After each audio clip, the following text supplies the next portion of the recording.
was born Lady Catalafio Rhianid. I lived in the imperial city of the Cyrodiilic Empire and had a fine life. My siblings and I had all the necessities and trinkets that we could ever desire. My father had the ear of the emperor, after all. That's what happened when you were a part of the Elder Council.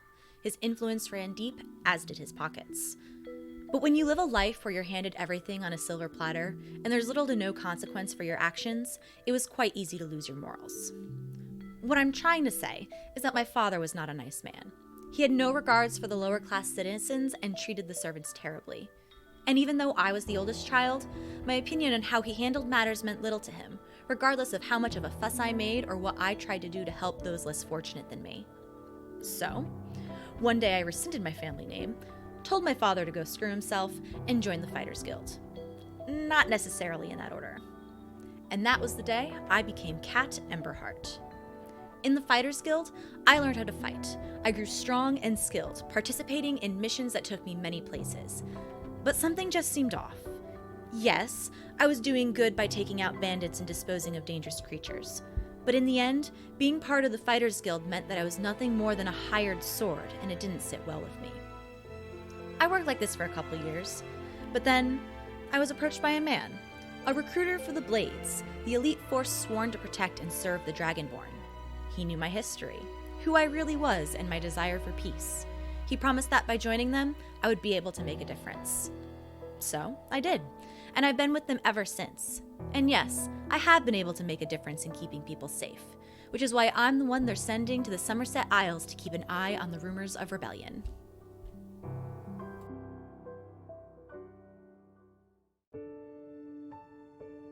Hello, hi, I am Ragna, or Ragna Heartrender? Are we doing professional type things here? Have I already done this wrong? Okay, anyway, work through it, Ragna. This is fine. I have business in the Isles, so if you know the local Fighters Guild representative, that would be very helpful. Thank you. See? I can be professional. Me and Bashir have been traveling for a while now, and here Somerset is supposed to be beautiful. Much of Tamriel has been beautiful, but there is always more to discover. If I feel down, I can always think that somewhere else in the world is a special place where... No, you do not want to hear about that. You want to hear about daring exploits and narrow escapes, yes? I have made a bit of a name for myself exploring and guiding others through tombs and lost mines and that sort of thing. But Ragna, you may be saying, are there not curses and draugr and spiders down there? To which I say, ha ha ha ha. Yes, but you cannot be cursed as long as you wear blue socks. In a tomb, anyway. Red socks for mines. Draugr are just doing their job, same as us. A little stabbing, a little fire, no big deal. And without spiders, where would we get jelly? Anyway, I was saying something about travel? Right. So, here in the Pocket Guide to the Empire, you can see where each of the islands... Wait, where are you going? My name is Aoife Gellert, and my story is a simple one. Well, sort of. As a young girl in Skyrim, I would always taste for being smaller than the others, particularly by one of the bigger girls, Ragna. You might have heard of her. As I grew, I worked hard, training to become stronger and faster. I may have also followed in Ragna's footsteps and joined the Fighters Guild. But it weren't enough. I wanted, nay, I needed real power. So, off into the woods I went searching. And like any good story, I found myself a prince. Now, if this were a fairy tale, that'd be the end of it. But for me, it were only the beginning. Now I have power and strength, a few new improvements, and a pretty title to go along with him. But if you know stories, you know power always comes with a price. I'm in Somerset now with a task set for me by my prince, And ooh, it is a daunting one. If I fail, the price I'll be paying is quite high indeed. So I guess I'd better not screw this up.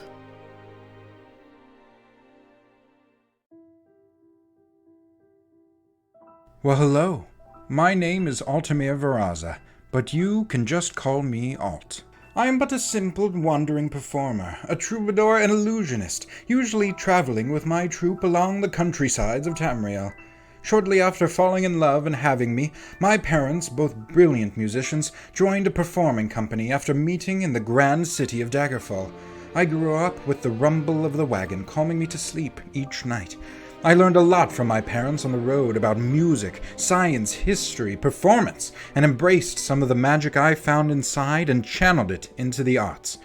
Illusions and music became my friends, the troupe became our family, and we lived on the road like this for most of my life until my 8th birthday. Then, I'm sad to say, my parents abandoned me in Daggerfall, never to return from a mysterious midnight departure. I grew up thereafter alone and homeless on the city streets, learning to use my arts to subsist meal to meal, and sometimes using trickery to help those less fortunate than the high-browed nobles of the city. Eventually, I rejoined the traveling troupe and honed my skills as a multifaceted performer. I yearned to fill my audiences with wonder and inspiration, to lift them up with hope, the same hope I strive to keep alight within myself of reuniting with my parents someday. After all, if a performer does not believe in his own tales, how is he to win over his audience? Recently, life has been tumultuous, to say the least. It's been quite the draining experience, and I find myself caught in a struggle of self-rediscovery. I am now en route to the far Somerset Isles. After a bit of an accident I had, I was told someone there might be able to help me. Who knows where this chapter will lead next?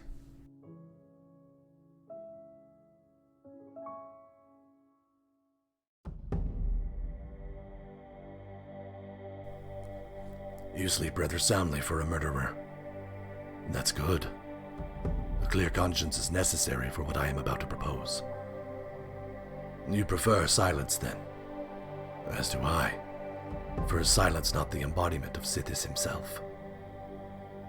My name is Tyrell Andonius, and I represent the will of the Night Mother.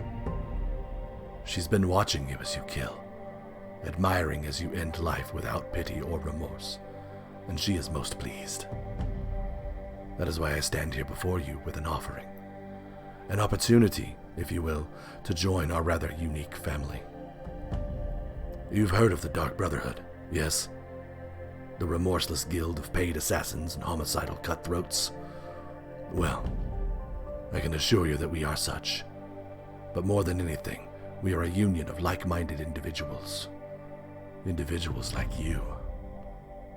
I see I have your attention. Good. Now listen closely. South of the Imperial City lies a small village called Bell's Gate. There you will find a woman named Schlera Cestius. Kill her, and your initiation into the Dark Brotherhood will be complete. Once your task is finished, you will report to Vicente Valtieri in Shadenhall to begin your training. And do not worry. He will make himself known to you once you arrive. For now, I must be away. Our mother calls me to Somerset Isles to answer a sacrament. I do hope we meet again soon.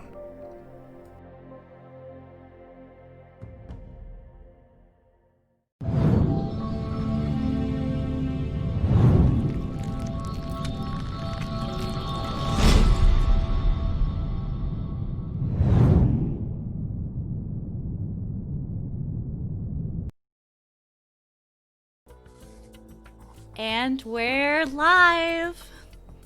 Hello. Welcome to the stream. Before we get started, I want to give a big shout out to Mare, as she is handling tech for me. And that is a big thing to take over. So I really appreciate that. All right. Who wants to give our recap? I believe I have the... Oh, yeah, that's right. I deemed You were you have to. designated. That's right. Voluntold, one might say. Well, let's see. Where were we last time?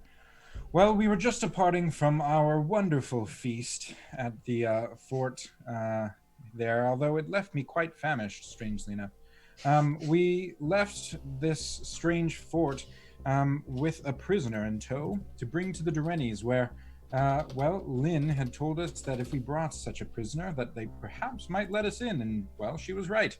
We arrived at the estate and met one Vorian Dureni, who looked quite ancient and gave us much information, both from his words about our potential assassin from earlier, and in addition to his wonderful library, of which, well, I didn't get as much as some of my other friends, but, well, let's just say I found a very dry history of the Durenis. Some of my compatriots had quite a journey of different tomes, through different tomes, and afterwards we departed for this place in the forest nearby, in which we were told these potentially mythical or magical creatures named Indrix that are supposed to lead us to a place of power within the forest nearby, which we suspect the assassin may be intending to perform a ritual at later in his scheme, potentially for rebellion. Though a lot of this is fuzzy, and, well, it seems like it's been almost 2 weeks, but, you know, we are back in this, under this massive tree whose roots climb at least a few feet in the air.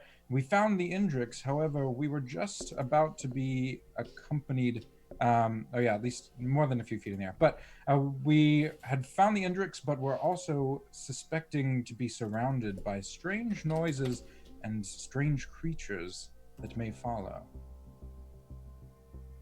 Right. So, to bring us back in, Tyrell.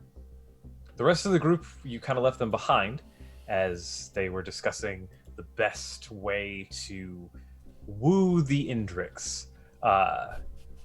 You thought you saw something, though. So you made your way over. And indeed, you saw something. 2 of these 6, maybe 7 foot tall, hard shell-bodied, bipedal creatures with large claws for hands and spikes coming off their body. Large mandibles coming back more. As they ran by you, though, they didn't seem to be paying attention to you. For a second, you weren't sure what was happening, and then you heard the howls in the distance, and they were getting closer. So these 2 things were running away from something? It would seem as such. They're not the ones howling. Something else is howling. They are not howling. They are making that weird chittering noise I just made Yes. that I'm not sure I can reproduce. Did we hear the howls? Yes. Okay. Aoife, these howls are very familiar. Aoife, are these some friends of yours, maybe?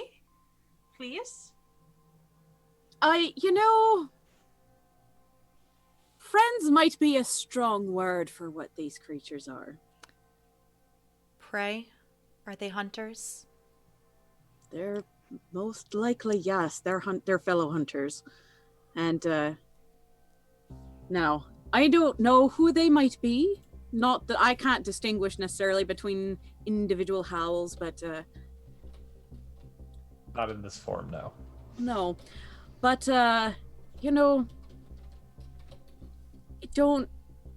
you may have recalled that Durani man suggesting that my title is not one of security, perhaps?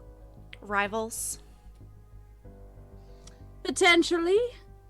That would be my fear anyway. I thought that you had power over them, or somehow were able to tell them off.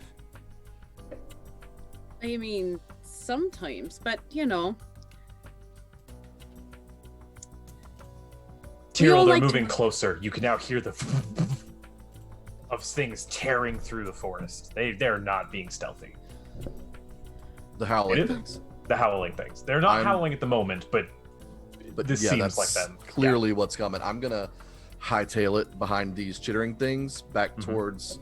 Were they running towards everybody else? So Or- it's kind of a circular dome that leads down to where the tree is. You are off over here. The chittering thing's running this way. Your friends are over here, so they're kind of running away from them, just hitting near you on a tangent. I'm gonna get towards the group, but I'm gonna try to remain stealthy so that these whatever is coming doesn't. I'm gonna try to just get out of the way. Hey guys, I got a crit. Also, Oh, good. what is the Indrix reaction to all of this? Have they yeeted? That is a good point. They have pulled back into the sort of canopy that the tree forms with its root systems. Would anyone like to duck under cover before Disappear? we are? Oh yeah, that would be good, thanks. Aoife, will they be dissuaded by invisibility? Or are their noses too sharp? That is a good question. That's something that I can do, right? DM, that I have tremor sense, so I generally can say things, but that's part of. They It's may be able to only- as well. Yeah. Your tremor sense specifically comes from your artifact, and there's only one Right. of those. So you know Correct. they don't have that. Correct. But I can't. But theoretically, that is also part of my pact. If it's activated, But sure. Yeah. It depends on what exactly these creatures are. right? Well, I suppose. So it's possible that they could sense you if you're invisible, but that's not something that all of us can do, depending on various and certain things. Well, just Not to be. everybody is as powerful as I am. Tyrell, you're back. That's fair. With the group. Yes. Dope.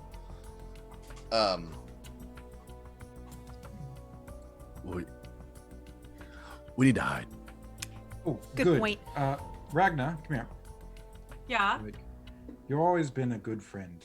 It's a shame if you were to slip away. And as I touch you on the shoulder, you and I both disappear.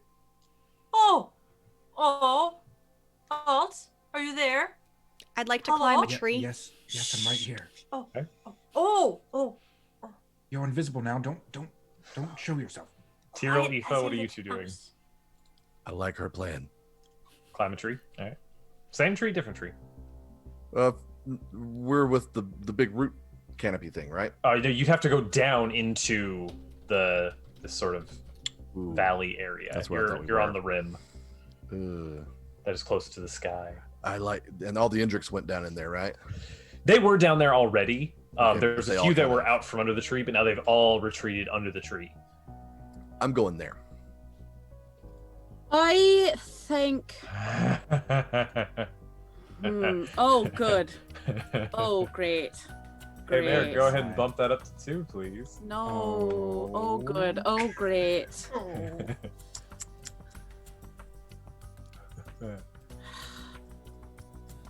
I am going to just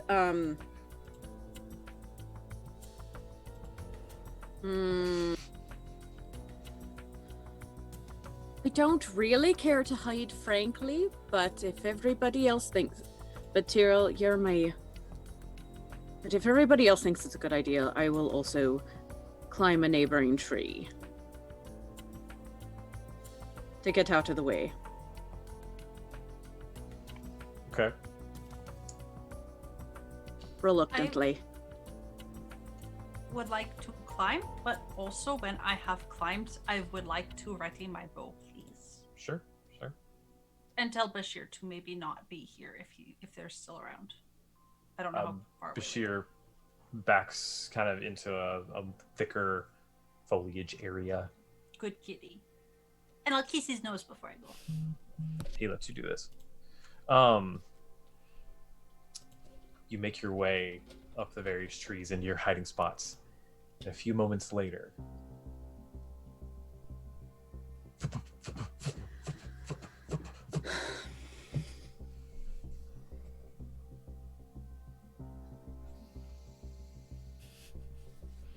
two werewolves emerge into this area you were. Where is the mistress? Those fuckers. We know you're here. Oh. I keep quiet and I follow Aoife's lead on this. But I draw my weapon and prep to jump. I would like to, if I can, jump down directly in front of the two of them. Sure. Like, Sure. and as I do so, I would like to turn on my ring, Okay. just give it a twist. Mm-hmm.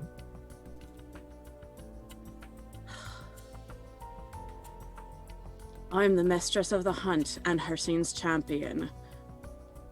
If I were you, I'd run and cast fear. Okay. Am I able to maneuver onto a branch like above these two? Are you trying to do so stealthily? Carefully. And as quiet as possible, yes. Okay, make an acrobatics test. Which one are you? Okay, which one are you? Well, stealth or acrobatics, whichever one you want to make. Doesn't frickin' matter. Doesn't matter at all. A 17. The magic emanates from your ring, traveling forward. You've used this ability many times. As you can see the arcane energy wash over them, doesn't seem to have any effect. Mother. You were the mistress, but the master has sent us. You summoned us and did not give a hunt. This has displeased the master. We wish for a great hunt. Those beasts are of legend. Fulfill his wish and help us. Oh boyos. Mayor, go ahead and drop corruption off. Just 1 point? Both. Okay. As several more creatures, you hear more sounds. Great. Wing beats as these large vultures land on trees. Mayor, one lands in the same tree you're in. It doesn't see you, though. However, they're much larger than you'd expect. And instead of just regular beaks, they actually have serrated beaks. Their eyes, this glowing yellow color. The ends of their wings have actual small hands on them with sharp talons. As they land and kind of settle in. From the ground, coming from the east, there you hear a very low rustling. As you do, you look over, and out of the brush, two large scaled creatures appear, and they stand up on hind legs. Dark green scales cover them, elongated snouts. They look like bipedal alligators, perhaps. They all come up, and they sort of circle in around Aoife. Oh, looks like we have a whole party here. Look, Grand hunt, indeed. look. Tell your master I summoned you because I'm on a much larger hunt than even these creatures. He knows the hunt you're on. I know he knows it. You've taken a while. Satisfy the hunt. I've done a lot better than the rest of you have, than the folks who have tried before me. I have his name, I have his scent, and I will use whatever I have at my disposal to finish this hunt. And I will not tolerate your nonsense. Make an intimidation roll. Okay.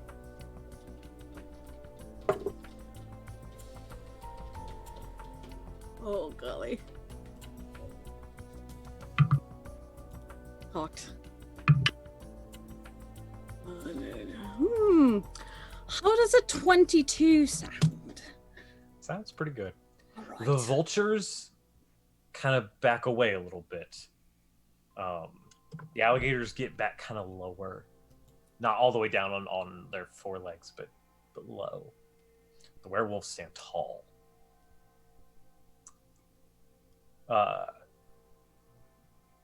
As he stands there, his fur sort of parts on his chest, and yellow runes begin to appear and glow. You've only seen this one other time. When you were deemed Mistress of the Hunt, Huh? these runes were put onto you. A hunt must occur.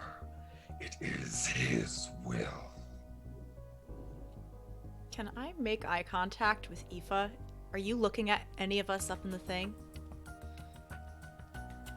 No, I don't think I am. Unfortunate. A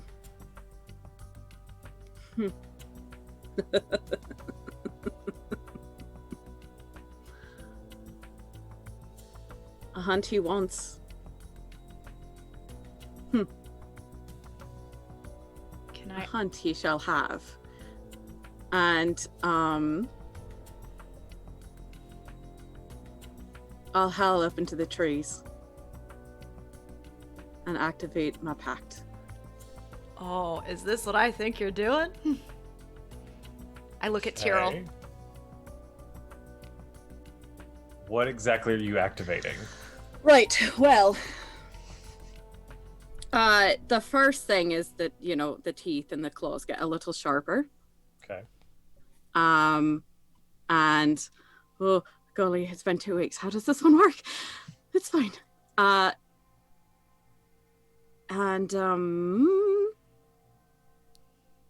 am going to... This one is just to activate. I think I'm going to do... Oh, golly. Gee willikers. I'm sweaty. It's fine. We'll do resistance, I think. To what?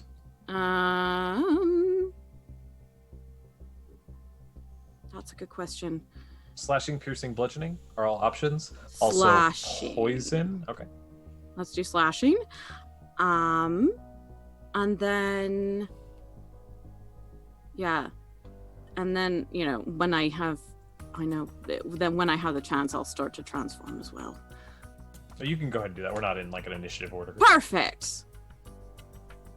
I'll take the werewolf form. So you're activating Inducing Focus, I am indeed. going into. So you all watch as Aoife's form shifts again. You've seen this once before, and while you know this is a possibility, that doesn't make it any less frightening. So her limbs sort of elongate. Her body kind of expands a bit. More hair grows the same orange-red color of her natural locks. Her snout extends. The sharp teeth she already had almost seem to glisten with a brand new level of pain they can induce. I'd like to ready an action to Okay. jump out of the tree if they start to go. The Okay. enemies start to go for Aoife. Because I think I know what Aoife's throwing down. None of the were creatures move. By the way, can we get a quick recap? So the vultures backed off, but the other They kind of pulled back into the trees a little bit. They're still there, but they were bold and big before, and then they kind of got a little offset because this is the mistress. Like, yeah, and there was 2 werewolves in the front. Is it 2 vultures and 2 then- werewolves, 2 vultures, and then on the other side are 2 alligators.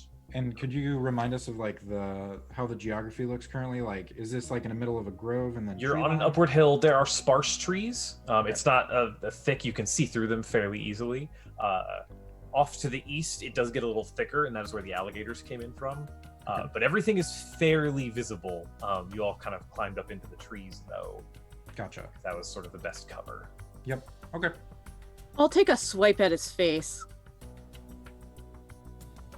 Okay. Go ahead and roll. Okay. He's been trying to get all tough around me. I don't think so. right. That is. Let's see. How does this work? I did not think I was going to need this stat block tonight. Silly me. Always prepare to be unprepared. I mean, Always the one you don't prepare for, though. Yeah. You can prepare for 15 things, and that 16th thing is what's going to happen. he's been in an impertinent pup. Of course, and what happens to impertinent pumps? They get swiped across the face. So that is a 17 plus whatever it is that I get to do that. It's your spellcasting modifier. Perfect. Which I think brings it to. Should be like 27. It's like a plus 11. Yeah, it's a something. 20. It's like a 28. Your level is actually. 17. It's a lot. It's a 28. I Sure. think to hit him across the face. Okay. Sure. Your strike hits. Mhm.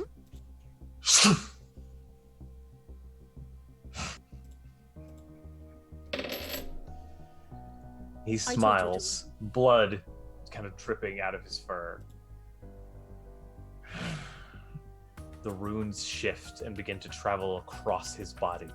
His form swells, his fur darkens to a reddish black. Large spikes begin to grow out of his back. His fangs get longer. His claws sort of take on this strange purple hue. You saw these creatures when you were made the mistress. This has become a hound of Hircine amongst his good. most powerful Daedra. Oh, grand. Perfect. I love this. Any time now, friends, would be great. I will use that time. What? Go ahead, Ragna. I was just gonna ask how long this whole conversation has been happening. Good point. Like ever since they showed up. A few, like 30 seconds, up to maybe a minute at most for the time for the transformations. A minute? Like would it be long enough for me to know my enemy?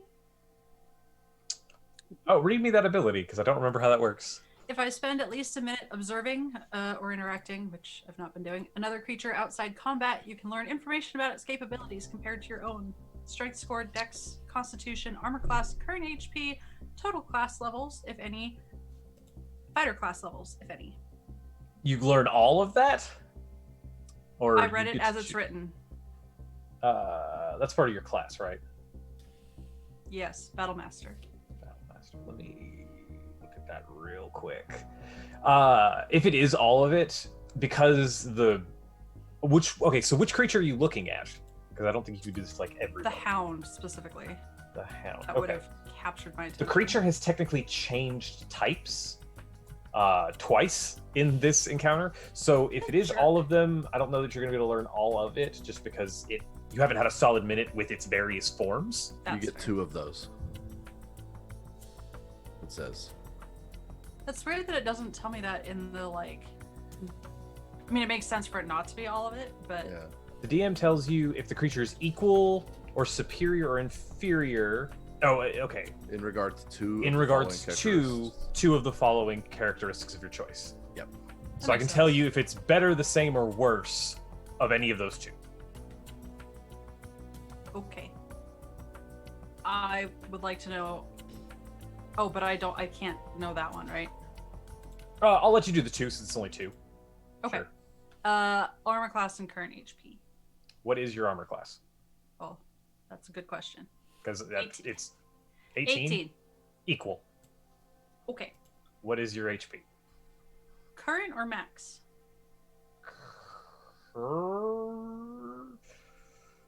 We'll say max. I mean, they're close, but 189. Inferior. Okay.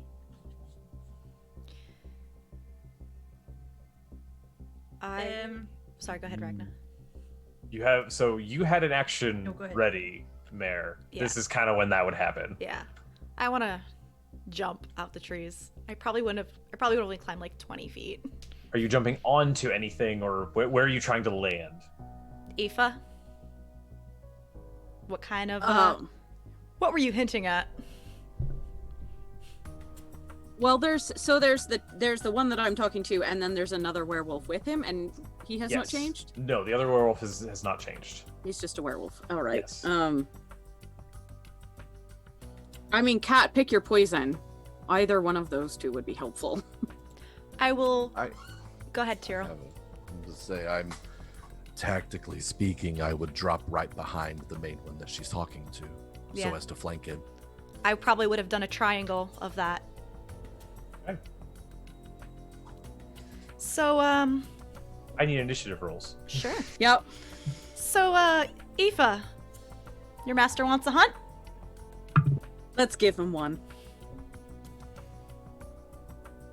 I got a nat 20 on it. Wow. Oh, wow. Wow. Wow. Wow. Wow. And your stream is bleeding into this one. Sorry. Oof, guys. Malaka.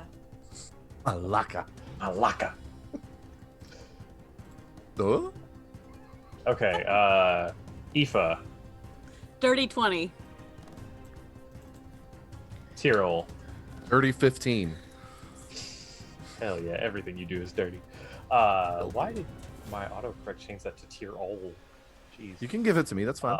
Altamir. 24.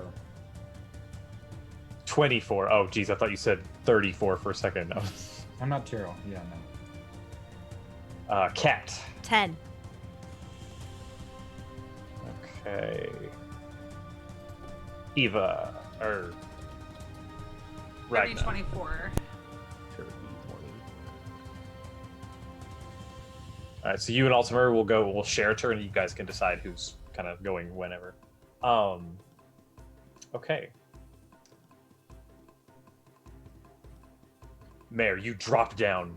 Blade ready, weapons out. My weapon was already out in the tree, so I Both was, of them, or just the one of them? I can draw bolt 2 on 1 turn for a free action, so it doesn't matter. So I will Sure, have both. sure. Okay. Um, You drop weapons ready. Am I able to get an attack in since I readied an action? Well, you would Fair. if he didn't know you were there. Fair.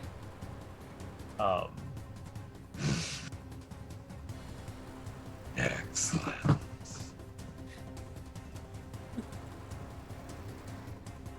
I invoke the rights of the hunt.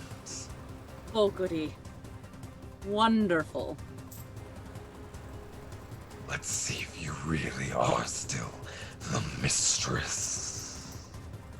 You would know that the right of the hunt is when any follower of your scene can challenge any other hunter that is of higher station than them for their station.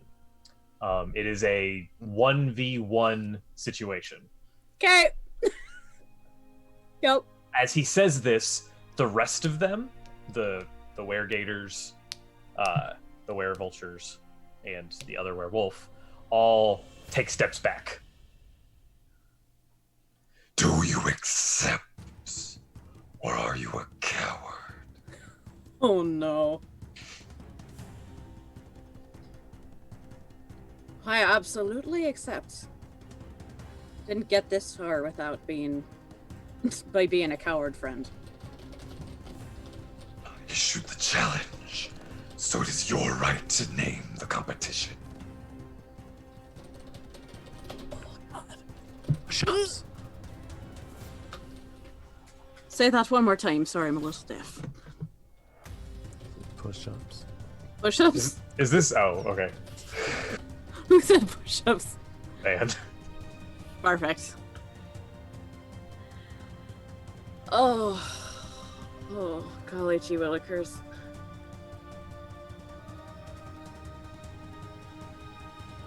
Oh. Sack race.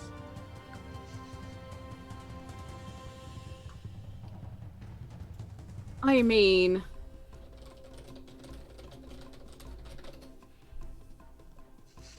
I think claws?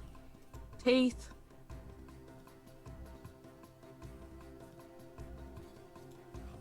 It is them.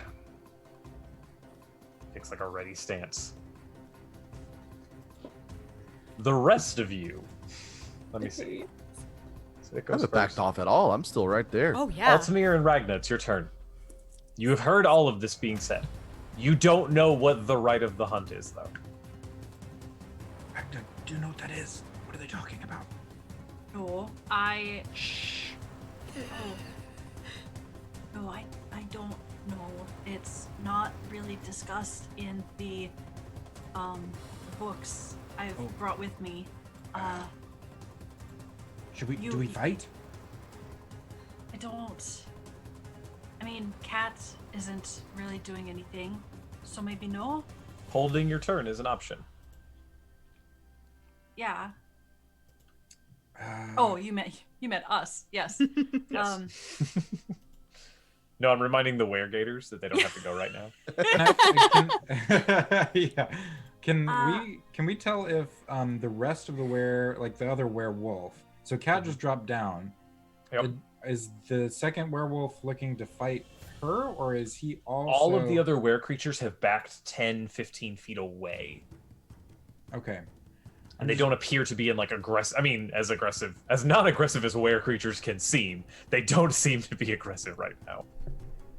Perhaps we should just wait for a bit. See what I mean, happens.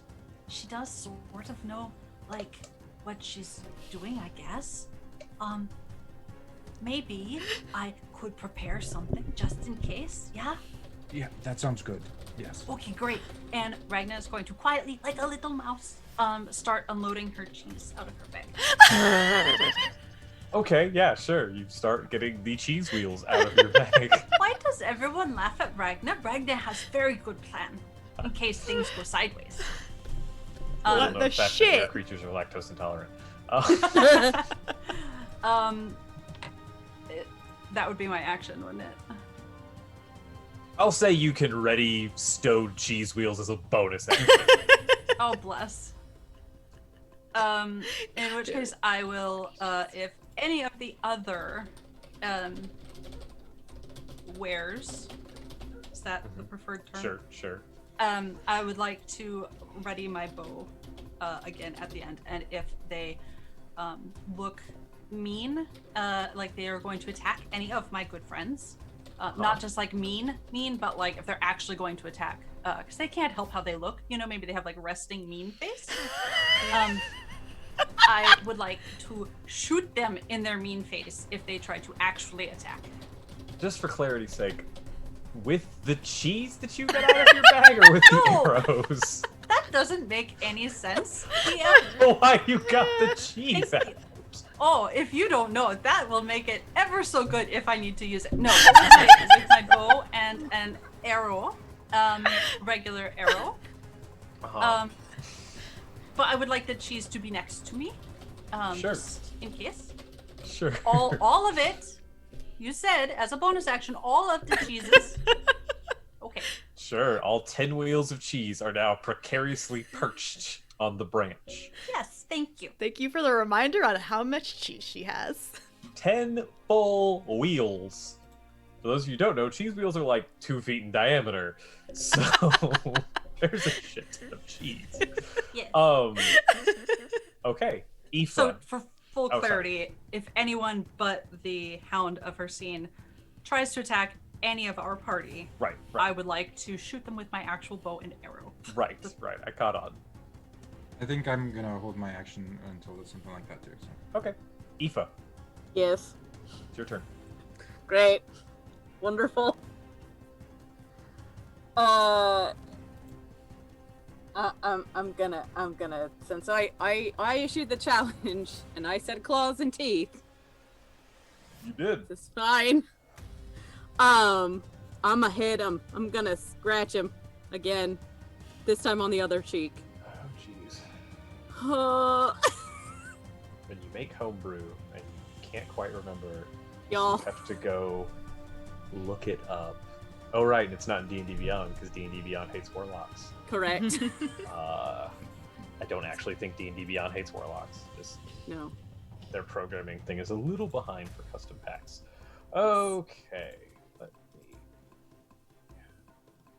It's fine. that open. Okay. I'm not regretting any of my decisions. Go ahead and roll your attack then. Great, that's fine. Okay.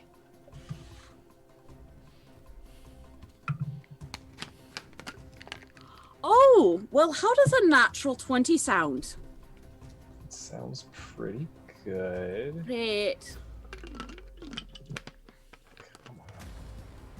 There. And if I recall correctly, at this level it's 48? Let's see.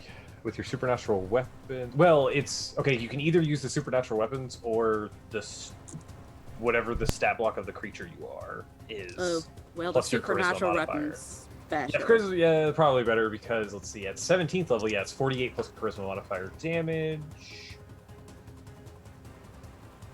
Okay, here we go. Oh, that's not bad. I'll take that. Let's see. If somebody can help me with the math, that'd be great. Let's see. That is 16 plus 5 on the dice plus, which is 21 on the dice. So 42 doubled, and then plus my charisma modifier, which is a plus 5. So 47. Okay. You strike forward with your claws. The hound begins to move out of the way, but you catch his arm, raking down heavily. Not as deep as you thought it would be, Yay. but damaging. Yay. That's not the thing I need at all. It's gonna be a long one, friends. If we both. It's fine. It's fine. Okay. That brings. Is that the end of your turn? That. I think I can attack more than. Can I attack more than once? I in this one? believe you could multi-attack. Yes. Wonderful. Yeah, you. These can... are new things. I'm a warlock and I do melee. This is great. That's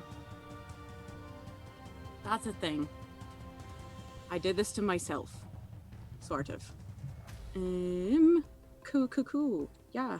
Yes, you can make 2 claw attacks, Perfect. or you can make a claw and a bite attack if you'd like. Well, I'm gonna bite him. Okay. You have a crit, Aoife. Wonderful. Thank you for that. I do need a crit. How does a 18 plus my charisma modifier, which is a plus 5, so 23 sound? That hits. Yeah, great, fantastic. You claw and rake across his arm. It winces back, and as it does, you notice that it closes his eyes. You know that is a bad move in a battle of hunters. You lunge forward and sink your teeth into his arm, Perfect. deepening the wound. Oh, not bad. Not bad at all. I'm rolling quite well. That is a 16, 23 plus 5. 28. That would be piercing if I bite him. Is this a crit that you're using? It is not. Okay. That's right, you rolled. My bad. I just rolled real well. It's fine. Okay. And I believe that's all I can do because I'm not about to use a spell or anything for bonus because I said claws and teeth. And I respect the laws of the hunt thus far. Although if he tries That is very true. stuff.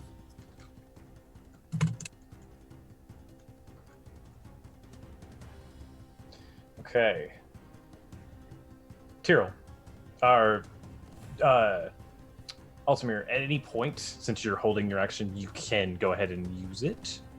So just let me know. Yeah, so the main thing, just so you know, that I'm looking out for is just like Ragna. I'm like, okay, if they're fighting one-on-one, then I'm mainly looking for others fighting before I Okay. do anything. Gotcha. Tyrell? Yeah, I unmuted. Same. I am. I have my weapons drawn because I was ready to go, Sure. but I get the gist of what's happening here, and I back up alongside the other werewolf. Okay. So as far as that werewolf has gone, that's where I've backed up to, literally right next to him. Roll stealth just for fun, bud. Oh, I don't care if he knows I'm there. Okay. No, I'm there. So I'm just, I back up to where he is. He can know that. That's fine. However, for my action, snarls at you.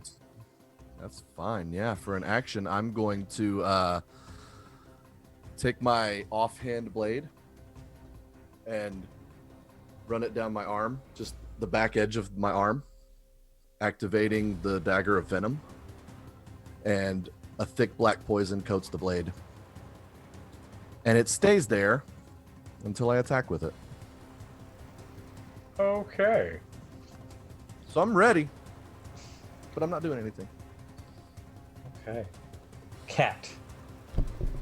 I see that there's some kind of law, rule-abiding thing going on right now, and I follow Tyrell's lead, walking cautiously back to the other werewolf, keeping an eye on everything.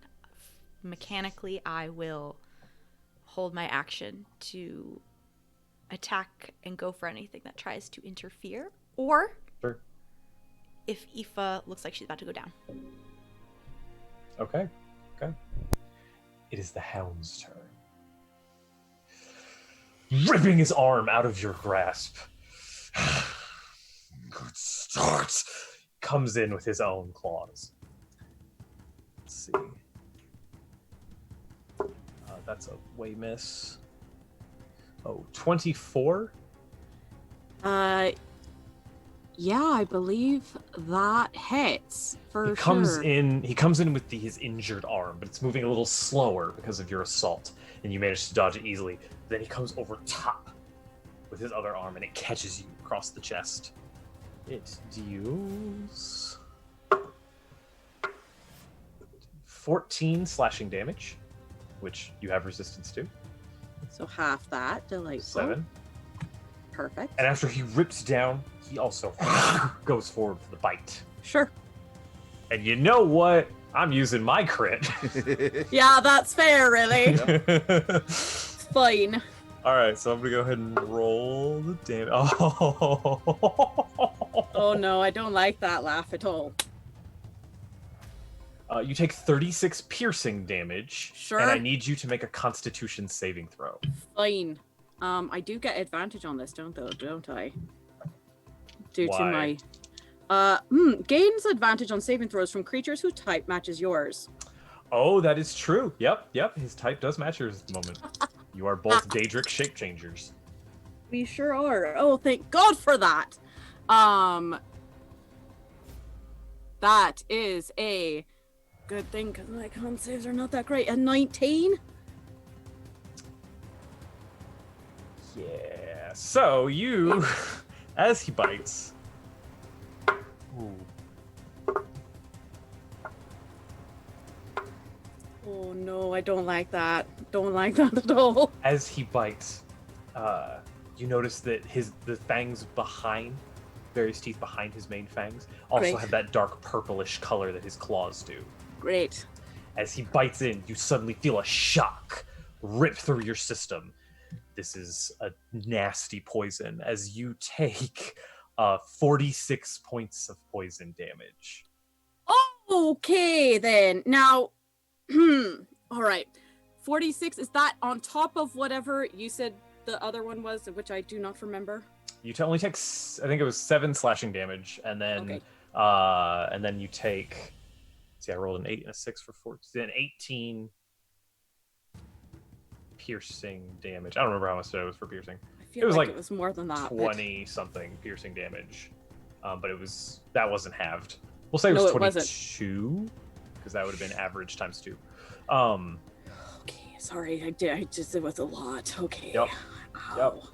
That hurt. So you've effectively taken 69 damage this turn. Yep. I'm Oh. an Great.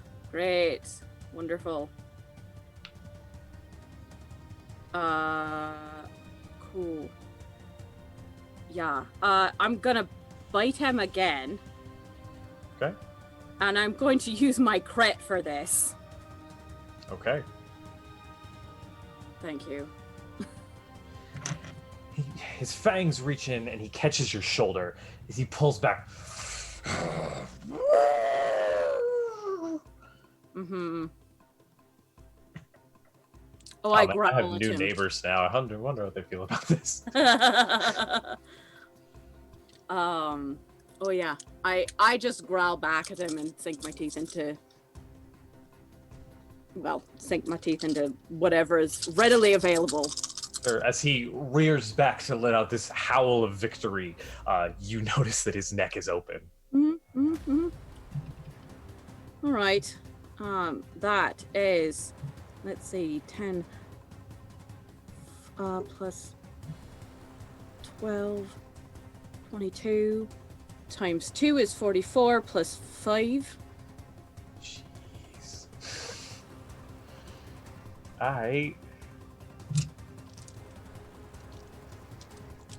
So 49 damage. Your fangs sink deep into his shoulder. It's almost like you're trying to mirror each other's blows as this battle for dominance takes place. And I just want to sort of, if I can bite again for my second attack. Yeah. I'm going to try to aim for the same spot, see what happens. Just sort of get in there. It's probably a little slippery, given that, well, we'll see. How does a 4 plus 11, a 15 sound? You pull out and you go back into snap, and it brings up one of its claws and catches your snout. Yeah, fair. Right. And he pushes you away. Mm-hmm. Does anybody else want to do anything? Does it look like any of the other were creatures are doing anything? Nope, they are all standing back. A few of them have smiled and snarled, but none of them have made any movements or done anything. I want to turn to the one that's next to me and just growl under my breath at him. Not that she's going to lose, but if she does, I won't be the one being hunted.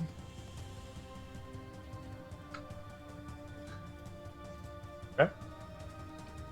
It kind of looks at you. Am I? Is that counting as an action, or what are you counting that as?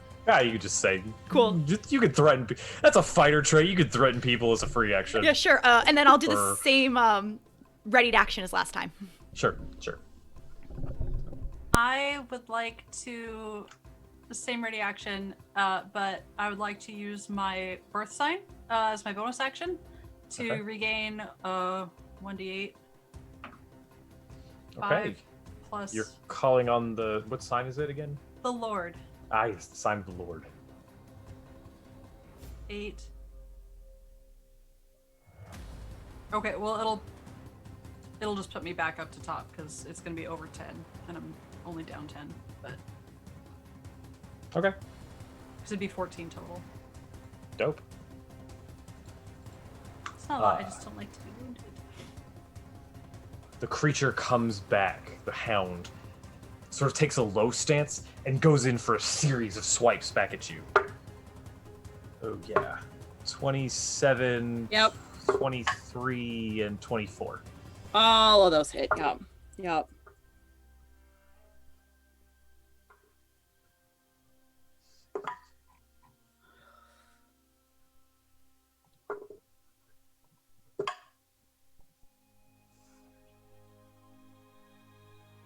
3 claws rake across you, one on a leg, one across an arm, and one trying to deepen the chest wound that he already gave you. As you take 46 points of slashing damage. Ow. Great. Which you have resistance to. Which I do, in fact. Thank you.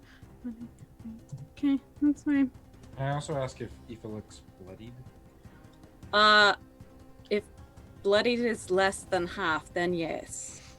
I would just like to point out there that I now have 69 hit points. Yeah. Jeez. Okay. Does the Does the challenger also look bloody, Goat? Challenger does. His wounds are fairly extensive. Gotcha. Aoife brings us to you.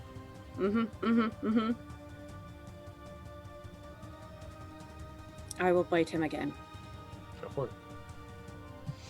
As he rakes his claws across you, you search for an opening and go in for another snap. That one hurt. Okay. Please, for a while, please. Dirty 20? That is. Wonderful. Great. Why did I move my dice? Oh, I wish that was a better roll. That would be a 17 plus 5. That's 23 points of piercing. And I'm gonna let go and try and bite again. Bite. You manage to bite into his other arm as the final swipe comes across you. The snarl comes out. Go ahead and make your second attack. This is what happens when you try and mess with the mistress. Why are you not rolling? That's an 18 to hit. That hits. It does! Oh! Wonderful. Brilliant. It's got an armor class like mine. Wonderful. Okay, that's better. I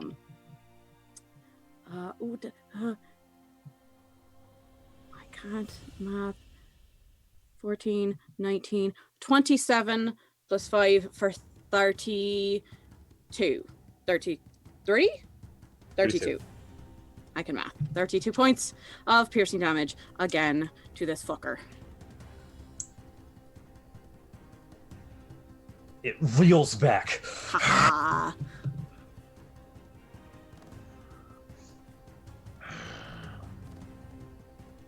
Your strength honors your scene. But this hunt is mine to win. Goes back in. So. Bringing its claws to bear, swiping up towards Torch's shoulders. 28 and 25. Both hit.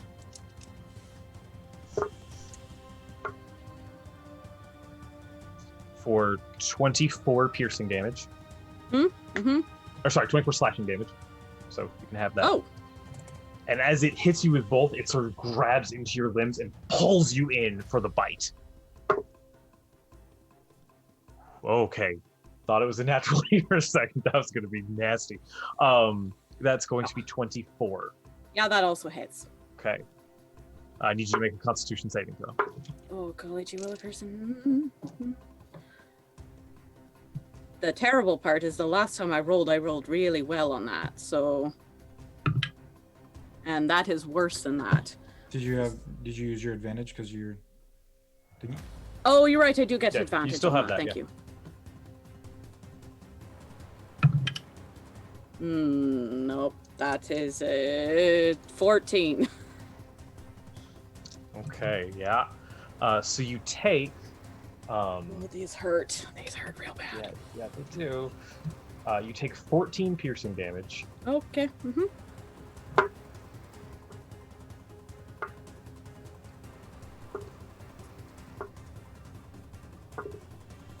I don't like the sound of how many dice that is. 27 poison damage. Yep. Great. You still up? I am still up. Barely, but I am still up. Oh, jeez. All right, DM, I would like to try to do something. How does she look? Yeah, I presume. They both look ragged. Kat, you've seen a lot of battles and you've seen a lot of duels. You're fairly certain that the next hit's gonna win. I'm intensely watching, looking back and forth at people. Altamir, what do you want to do? I would like, from the trees, without any movement, but I will become uninvisible. Okay. I'm just going to look down. I'm presumably within. Are we within 30 feet of the battle? Yes. Okay. I'm going to look down to Aoife. I'm going to say, I'm just in my head, I'm thinking, I didn't write a song about you to lose. And I'm going to, with no components or movement, cast haste on Aoife.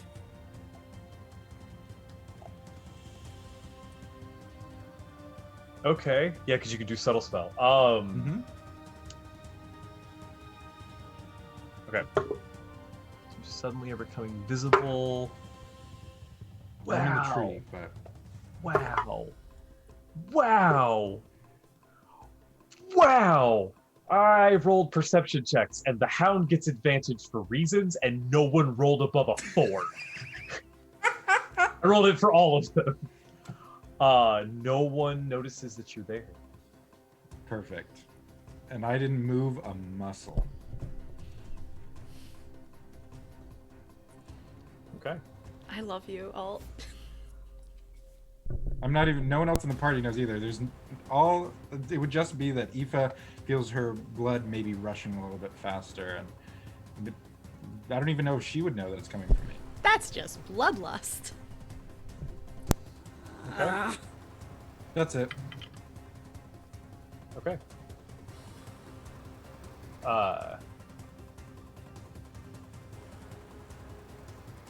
Aoife, it's your turn. I am breathing very heavy. And at this point, it's like a feral dog sort of, who's trapped in a corner and is just snapping at whatever they can get at. Is Okay. that sort of thing. All right, here we go. What does, now remind me what haste does. Haste means that you get an additional action on your turn, which includes if you take the attack action, you get multi-attack. Perfect. So theoretically, if I do this, I You get can like make 4 hits. 4 attacks. Yeah. Wonderful.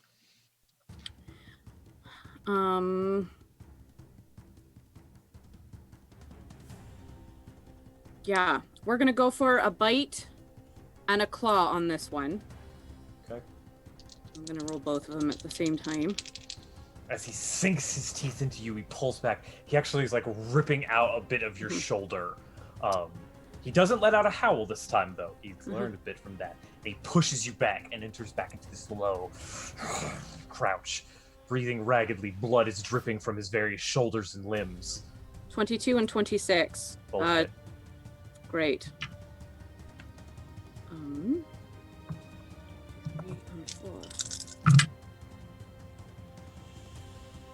4. The first one is 19. That hits. Oh, is Or that that's damage? the damage. That would be the bite is 19 piercing. And none of I was rolling these damage dice real well. That is 16 for the slashing damage. Okay. Describe this for me. Oh. And specify whether or not you're killing him. Oh, yeah. So, Aoife. Now, Aoife's werewolf form, she still has this reddish fur to her. It's almost fox-like, her form. And her hackles are raised, and she looks rough. And in a final last-ditch effort, she goes out to clamp her jaws around his throat and reaches out and rakes her claws down the front of his chest, right above his heart. You rake your claws across. The pain, you can tell. The calm confidence that this creature has exuded this whole fight turns to fear. As he sees your fangs incoming, he tries to reach up and stop you from biting in. But his strength is failing, the blood dripping from his arms, his tendons just can't hold it up. He reaches out and tries to slash one last time. He does get a cut in across your face, but not enough to really sink in the pain. And he slips with his other hand, and your fangs drew deep into his throat. Just the howl up into the air.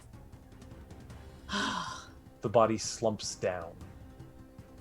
The reddish coloration, the spikes, the elongated claws and fangs all shrink back.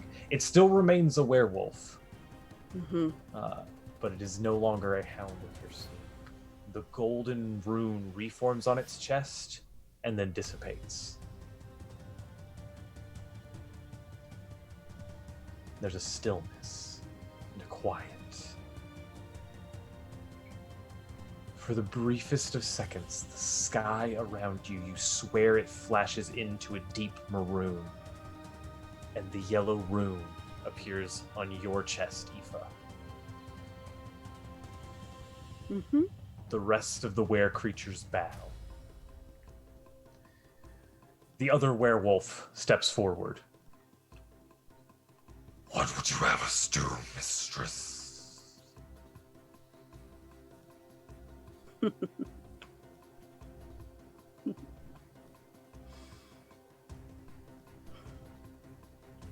If you can't help me, you should leave.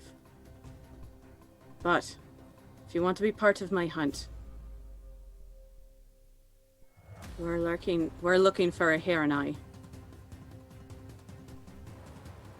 We can track this beast. Wonderful. And it looks up towards the trees, and the two were-vultures take flight and leave. The two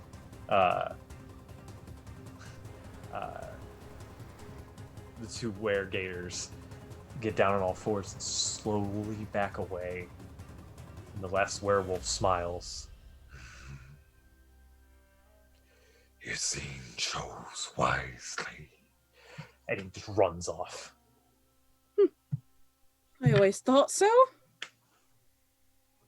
I would like to drop out of the tree and immediately just, as I'm like, bravo! That was wonderful, Aoife. I never had a doubt. Are all of the were creatures gone at this point? Yes, yeah. I just collapse on the ground. Oh. I will walk over to you and I will assist you up when you are ready to get up. Same. I want to gather my cheeses and then get out of the tree. Put them back in your bag. Yes. Okay. I did not need to use the cheeses. Apparently not. Aoife, that was quite a duel. I'm going to have to completely rewrite the song. You understand now? I can't wait to hear it, Ultimer. Are you? Thank you. Here, let me. Graham! Graham, I love you. Gosh. Anyway. I think the best thing we should do is continue the hunt in the morning when you are fresh.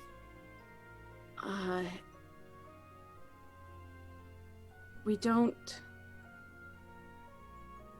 we want to talk to these Indrik first? I'll be okay. At least for the time.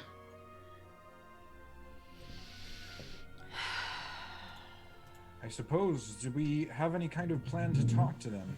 They don't seem to be exactly commoners. I rummage through my bag and I pull out 2 small potions. Okay. And I will hand them to Aoife. They are 2 regular potions of healing. If you insist on going forward.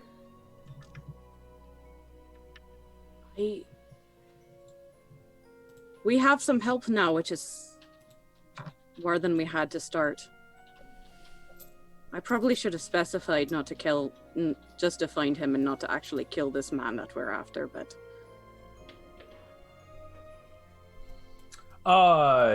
They know that's your quarry. Right. Perfect. And you've kind of re-established yourself a bit. Thank you. Yep. Perfect. I think while we're here and these Indrik are here, we should... One of us... We should talk to them? Do we I see where can they go went? look if you want to. Aoife, did you take those healing potions? Like, use them? I will. I have not Okay. yet. Okay. I don't have. Let me know when you do. Okay. I will take one of them to start. That's just a 2d4, right? With these standard ones. Miss Cat. 2d4 plus 2. Perfect. So that's 12. Are you Healing. still in werewolf form, by the way? You only get 6. Yeah, right. Uh-huh. Sure. Naturally. That makes You sense. feel the poison is still racking your body with pain, and Yep. you feel the potion take hold, but it almost is like it's consumed. Yep. Sure. Naturally. Still feel a little bit better. Better. 6. Wonderful. Well, I'll use the other one anyway. Okay. Its effect will be halved as well. Right. Ooh, that rolled. Oh. Hold on.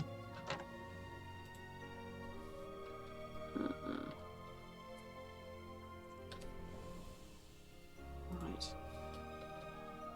4, 6. Here for 3. There we go. Perfect. Lovely. Oh, It's you fine. look so much better, Aoife. Yeah, that did real good. Yeah. I wipe Okay. some of the blood off my cheek and just lick it. It's That's perfectly Irony. normal behavior. Sure. Aoife, please, please, please. And Alt's gonna come over and start to like wipe down Aoife. Are you still in werewolf form? Or not? I would have probably transformed back when I collapsed. And be like, goodness Sure. gracious, that's almost as bad as when you saved us from that stupid. Never mind. And I'm going to prestidigitation just to clear out the blood that's probably clotting different parts of her. you have to cast it a few times, but Uh-huh. you could eventually clean out her Do we- clothes and hair.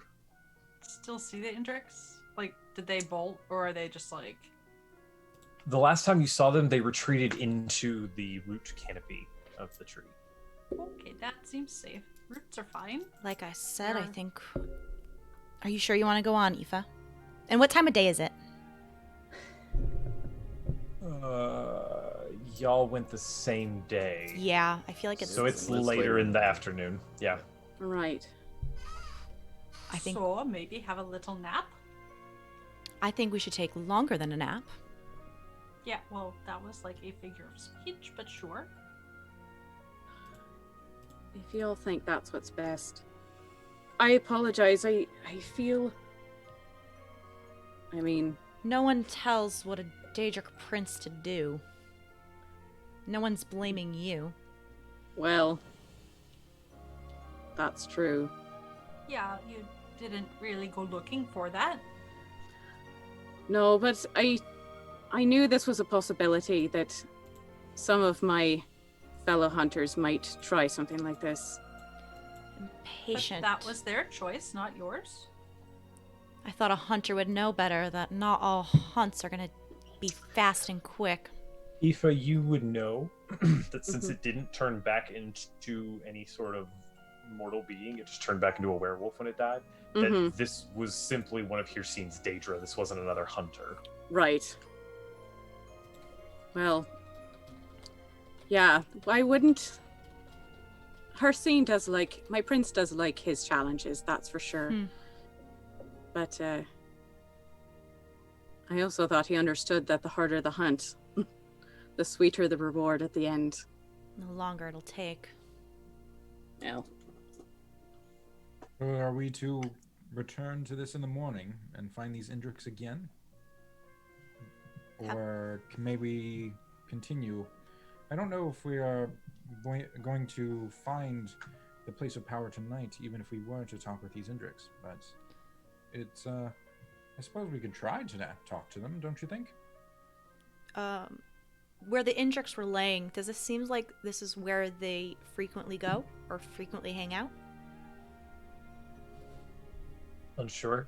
Any? I believe Aoife knew from her check, powered by her patron, that they are usually solitary creatures. So it's strange that they have gathered into a group. Right. Can I take out a piece of paper Sure. and right... Well, let me ask this first. Are we going back to the estate? I know Alt has some questions for Lynn and her wife. Yes, it sounds like they were taking their time, though. So if we were to continue our search tonight, I don't think that they would be waiting on me. But either way, whatever you are more comfortable with. Okay, with that being said, I think I'm going to take out a piece of paper and I'm going to write in Adric. Okay. To the Indrix, because they speak Adra, right? Or it can understand Adra. You're muted. You're not sure. You were told that they could understand communication, but what specifically they can or can't speak. You do know that they're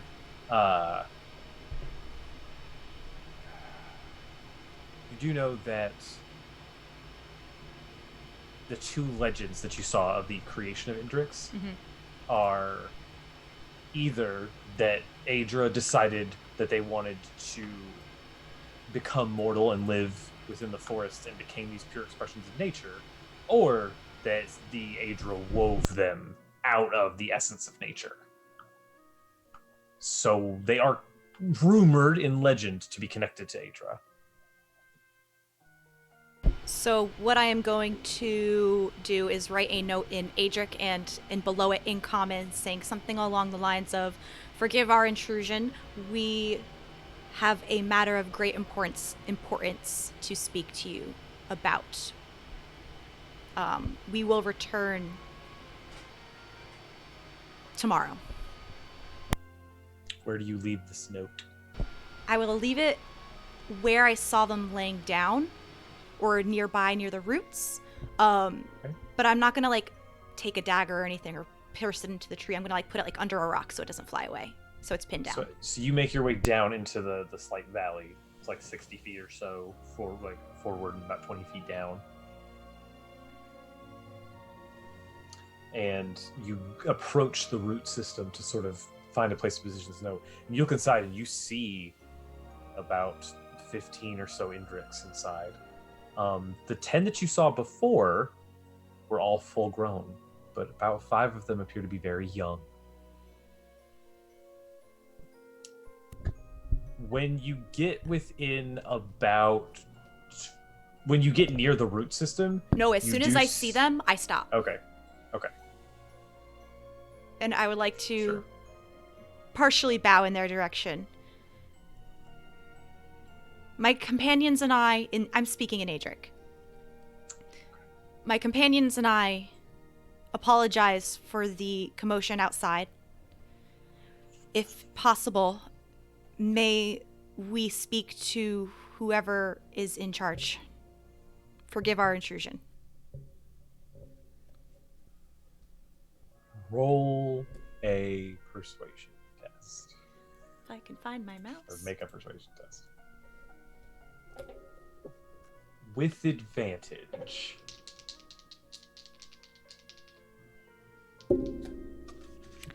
Natural 20 for a 29. I got it. What are the rest of you doing? Alt would probably be just kind of at the mouth of this little under cavern, not whatever cavern, just at the slope. Sure. And kind of be looking around and watching Cat speak gibberish. No, I think I'm the only one who speaks Adric in this party. Yeah. Probably. Yeah. Keeping an eye on Cat, but also just looking around, just making sure nothing else is trying to sneak up. Aoife, I assume you're just trying to stay alive. I am.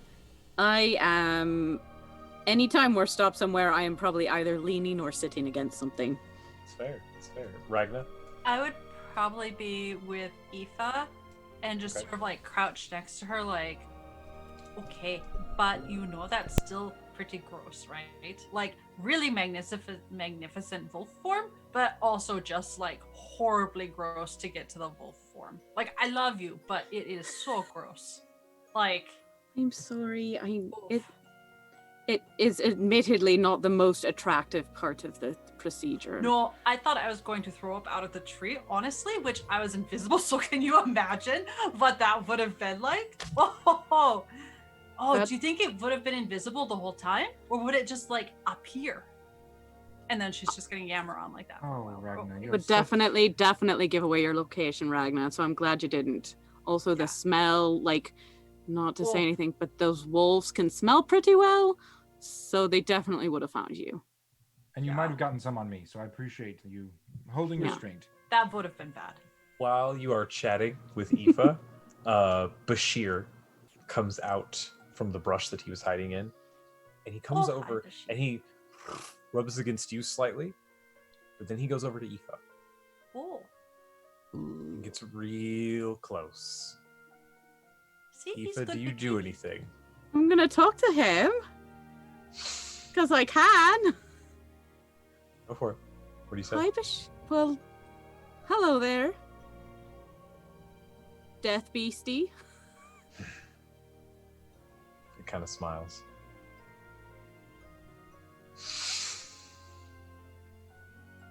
Ever so close. You're not the one. And I'm Bashir not backs the- off. Wait, kitty. Goes Hold over on. and sits next to Ragna.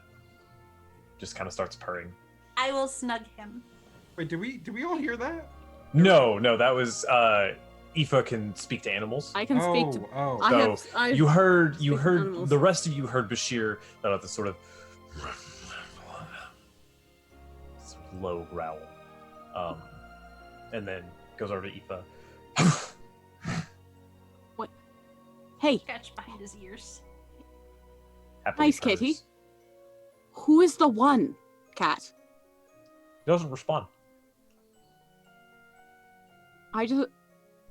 See, Aoife, he is good, big kitty. He just wanted to say hello. Yep. I think great he likes cat. you. Uh-huh. Yep, your cat. That's a nice cat there. I'm Definitely a ignoring fan. my name being said in the background behind me. That's a good kitty. Good kitty. Stay far away from me, if you please. Thank you. Cat. Oh, and I think Oh, go ahead, Ragna. only 2 more days, 1 more day. Oh, time blends together. But you're not dead yet. You live today. See? Barely, but okay. Today is your second day. Oh, you guys have had a really busy day. Jeez. Yep. Um, Very busy. Now that I'm thinking about 2 it. days. Cat. As you say this, several of them were laying down. Several of them were around. 4 or 5 of them were directed towards you. The 10 adults all rise to their feet. And suddenly, in these blue flashes, spectral versions of themselves fly out towards you and stop in front of you. You see poofs of electricity spark through the air. It's a bright, blinding flashes of light all going around. And as you sort of blink, you realize very that passive. they are surrounding you. I do not move. I do not draw. My hands are nowhere near my weapons as I say this. Very respectfully watching them. Up close, you can tell that on some of them, their horn looks like it's a tree's like branch. Like it doesn't look like it's bone; it looks like wood. Others, it does look like bone. Some, it looks like stone. All of them sort of have feathers or leaves instead of fur, and their back legs tend to take a more animalistic look, like leather skin. Some are coated in a thick moss. Others are just pristine, peacock-like feathers. There's quite a variety of them here.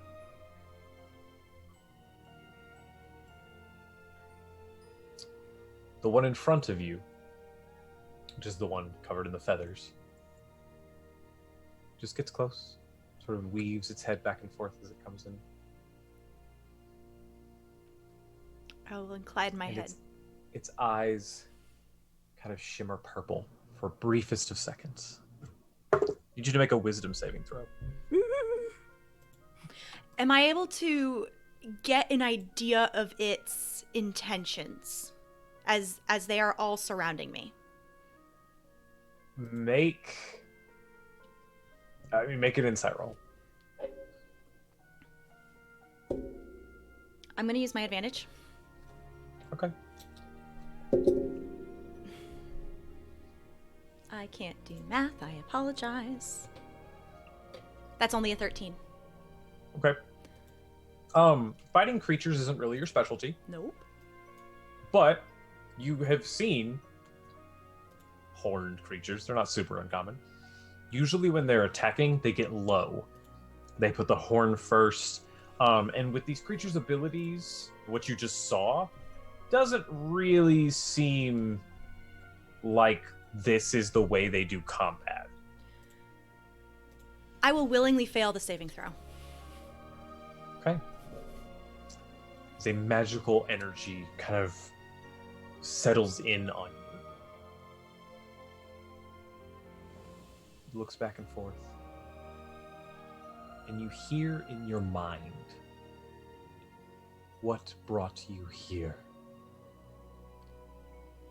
My companions and I search for an artifact being held by a dangerous man. We think that it is in the grove in the middle of the forest. And in order to... And I kind of think and try to push forth an image in my mind of the tale of what the elder told us about the piercing of the veil. Sure. Towards the forefront of my mind. You seek entry to the Matron's Grove. To chase a mighty foe that is going to do harm. Yes. The matron does not like visitors. Do you have any advice or suggestions on how we can get to them or keep them out so we can keep them from doing harm? The Yagra protect the grove. Do I know what that is? No. Well, make a nature roll. I'm so freaking good at those.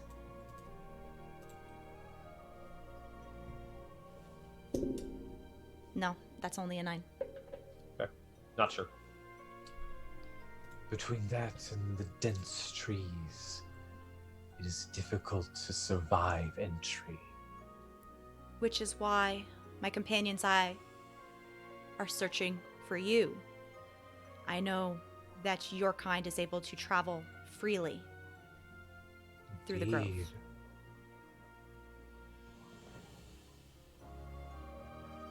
What did you say, Goat? I said indeed. Would you be willing to talk more, perhaps, on a fresh start, and perhaps give you an evening to think about it if you will assist us? No. May I respectfully ask why?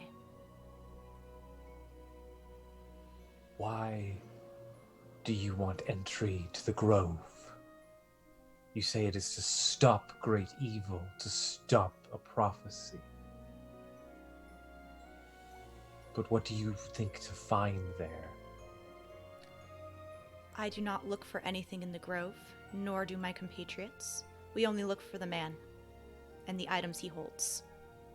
What will you do when you get there? Remove him. And if he's not there? We leave.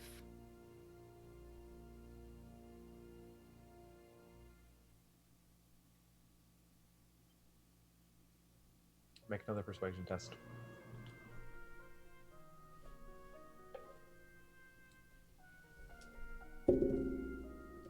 Another natural 20.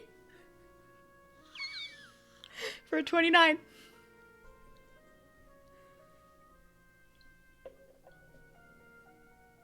Where the emerald of the forest turns to deep sage, wait there. You will be accompanied. Am I able to get any idea what that means? Nope. I will bow my head. Thank you. And in a flash, electricity they all appear back under the tree. Ragnar, this probably isn't going well. We should have offered them cheese. Why didn't we think of that? Do you think they like cheese? I mean, we could, but she did pretty well. Who doesn't like cheese? Maybe they're lactose intolerant. Yeah, like the werewolves are. You, Ah. Yes, we are you know definitely. what they say What about... were you getting those? Never mind. I head back up to the group. Mara, the cat, how did it go? If we meet them, where the Emerald of the Forest turns to a deep... What was it, goat? Sage. Sage. They will accompany us. Well, what the hell does that mean? Yeah, where's that? Is that in the pocket guide, Ragnar?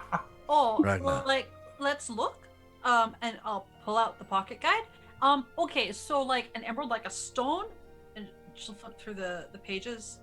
Like a stone a gem that turns to like a plant. Is that what we are talking about? Or like, How about we go back to the Durrani estate, where there is a library and a very knowledge head of the family.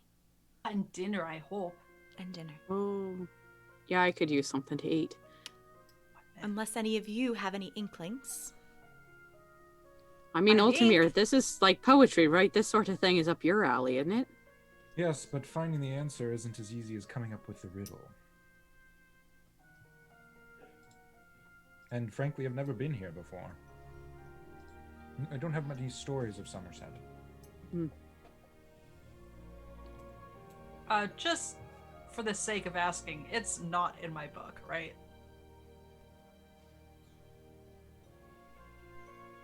Roll percentile.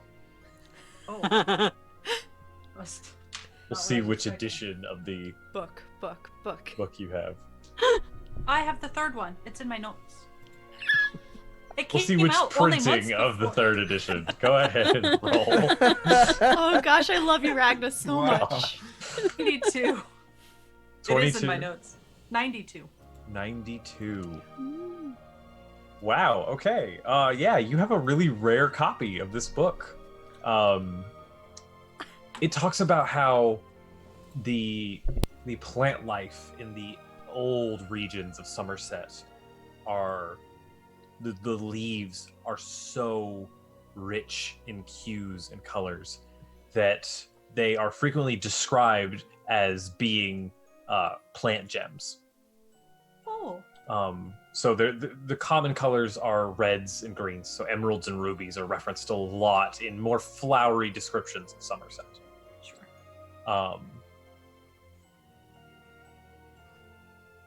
That's the common forest. It makes reference to this deeper area. It advises not to go there. There is a point at which the leaves no longer shine, but their hue becomes no less rich. Instead, they take on more of a dull coloration, deep in color. That might be what this is talking about, where it's shifting from this bright to this dull. And the guide says, really don't go past that. I will take my pen and make a little annotation, like I have been kind of doing with other places I've been, and say, bad place, but Indrix, maybe help. Don't go without Indrix. Also, beware giant, crabby. Oh, I didn't see the Yagra either, did I? Nope. Did you tell us about them, Kat? I'm the one that saw them, and I did not. No, I know, but the Indrix told Kat. Oh yeah, what did they say about the Yagra? The Yagra protects It said the Yagra guard the grove. Okay. And that's what Tyrell saw, running. Yeah, You But don't, we don't know know that. that's Okay. what ran past me, but I didn't Okay. tell you all about them. Okay.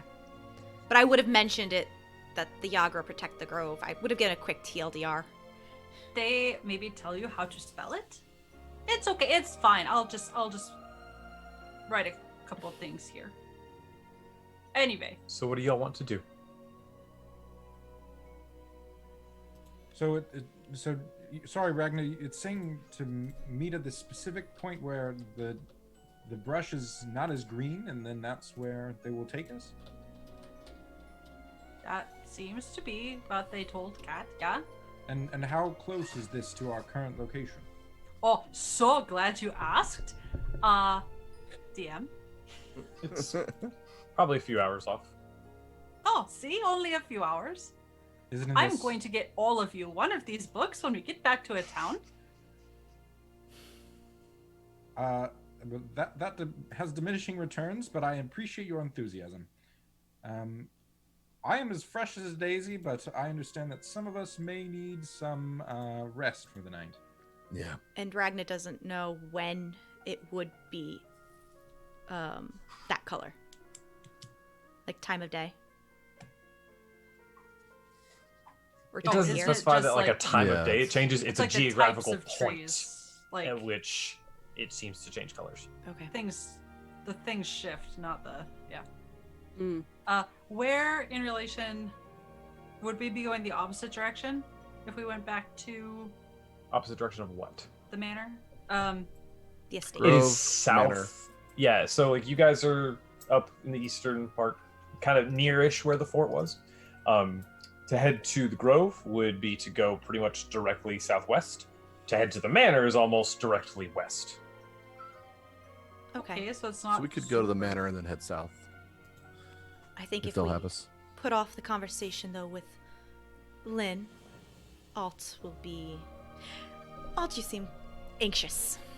Yes, well, I'm sure that everyone wants to have some answers to their questions. I'm curious to see if she's done reacquainting with her lover. Yeah, you can only reacquaint so much in a day. Exactly. I mean,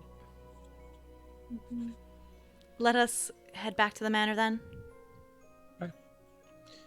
You all return to the manor. Dinner is offered. The master of the house would like to hear of the Indrix.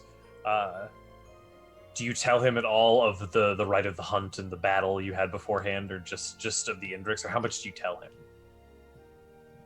Not my story to tell. Yeah, it would be Aoife, if anything.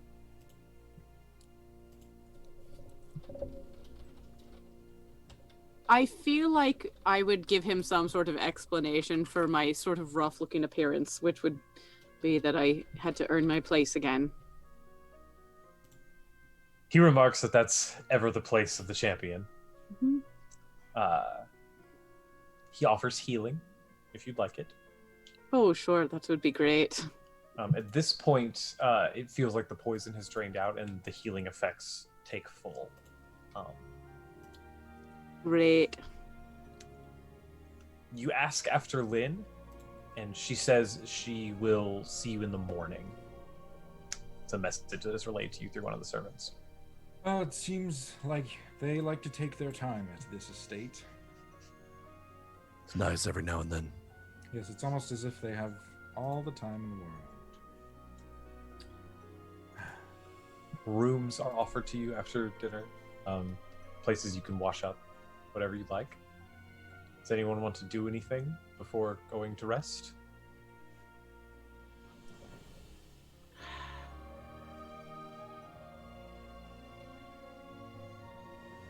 No. Okay. I mean, When I'm sh- very tired, so I would probably tuck her in. all- Although Okay, go ahead. I just sort of look oddly at Ultimer for his different, because of that particular comment and some of the other remarks that he had made and some of the other strange things that have happened recently. But that's all he gets, is sort of an odd look from me. we have our own rooms. Yes. Or you can share rooms, or you can make any arrangements you'd like. As If a- we, Or go ahead. I was just gonna say, when she's alone, Ragna's going to close the door behind her, set her things down, look around, and then she's gonna start like making a nest out of her bed, like Aoife did. I was just going to say that as Eva gives Alt a weird look, and they're going to their rooms, I'm going to kind of smile at Eva and say, I think you'll sleep well tonight. You've certainly earned that throne. Thanks, Holt. I wink at her and head into the room. I will head to a room, Okay. take my armor off, clean up, and go to sleep. Excellent. Couple. As sleep takes you all, it's been a day. You have wounds, you have bruises. These beds are extraordinarily comfy. It's easy to find rest. Aoife, as you dream of the great fields and maybe a bit of your homeland, the skies turn red. The world around you darkens. That's where we're going to take our break. Yay. Everybody go stretch, get some water. We'll be back here in 5 or 10 minutes. Check out our sponsors, because they're pretty dope. And we will return shortly. Bye. Oh baby, I love your madness. Welcome to our Patreon. Here on Open for Adventure, we are making high quality Dungeons and Dragons content, folks. We have a great big world to share with you, and by becoming a patron, you can help us explore and expand upon this adventure. With your support, we can invest in more amazing artwork, better mics, fancy cameras, and overall stream quality. Not to mention, help us get some amazing new merch that we can use for giveaways. What do you get by becoming a patron? I'm so glad you asked. Let's take a look at the different levels and give you a sneak peek at what you can get at each tier. Did you know that the family of the First Lord Theo, the leader of the rebellion against the Empire, actually invented firearms nearly 25 years prior to the current campaign? The designs for this high-tech weapon are the Delaney family's best-kept secret. Also, they were originally invented by the late First Lady Victoria, Theo's mother. Access to lore leaks like this is what you can expect from the first tier, written in blog-style posts after each weekly session. Ever wondered what goes on off-camera? The next 3 tiers give you exactly that. With Stolen Moments, you can get access to text-based roleplay moments, highlighting experiences that don't make it onto the stream, like Leona's training session with Ray and Asmrin. Stolen Moments Plus gives you access to roleplay moments featuring our guests, non-player characters, and historical figures, featuring the likes of Marshall, Annalena, and even the Empress herself. And Roleplay Addiction takes us to a whole other level. This tier gives you exclusive 30-minute videos of canon interactions not otherwise seen on stream, like late-night drunken interactions between paladins or tender moments featuring your favorite character ships. The Warm Fuzzies is super simple.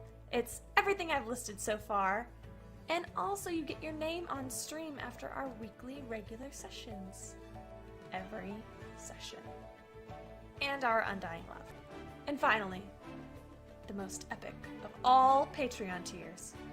Drum roll, please! The Lore Master. This ultimate and final tier gets you first look access at all of the content going into our upcoming, official, Open for Adventure campaign setting. Lore, maps, monsters, items, dungeons, dragons. Go ahead, have a look around, make yourself at home, and consider becoming a patron to help us make this fantasy world a little bit closer to reality.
Oh, hi. My name is Express Love. I'm the Senmarian god of coffee. Did you know that in Senmaria, every cup of coffee is made with found familiar coffee beans? That's canon. In Senmaria, every cup of coffee is good coffee because it's made with love by Found Familiar. Did you know that every bag of Found Familiar coffee features artwork from incredible members of the tabletop gaming community? That's canon. Each blend and roast of Found Familiar coffee features cool D&D names like Thieves' Cant, Face Step, and Pact Magic. In Senmaria, every royal meeting that Ray attends features the Cartographer's Blend, a brew of coffee made by Found Familiar in conjunction with Devin Rue. Now that's canon. Found Familiar coffee. Buy it today. Once you're pandemonium, life is so easy. Whoa, you love me to pieces. Yeah, I need it. Once you're pandemonium.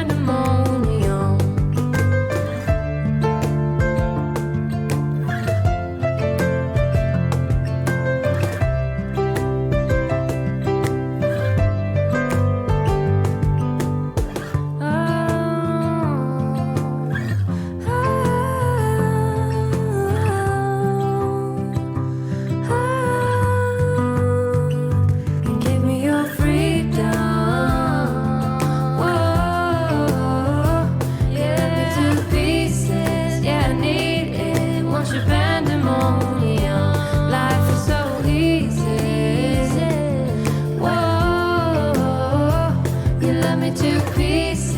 Yeah, I need it. Once you're pandemonium.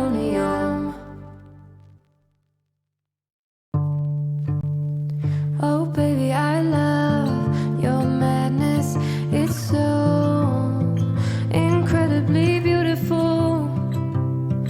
Oh, you shine like gold, so selfless to all, and wild like an animal. Some would say I'm insane in the right in a way, but I just love to play in your fun and your games. Always hungry for more, that's just how I was born. Take me somewhere I don't know, and give me your freedom.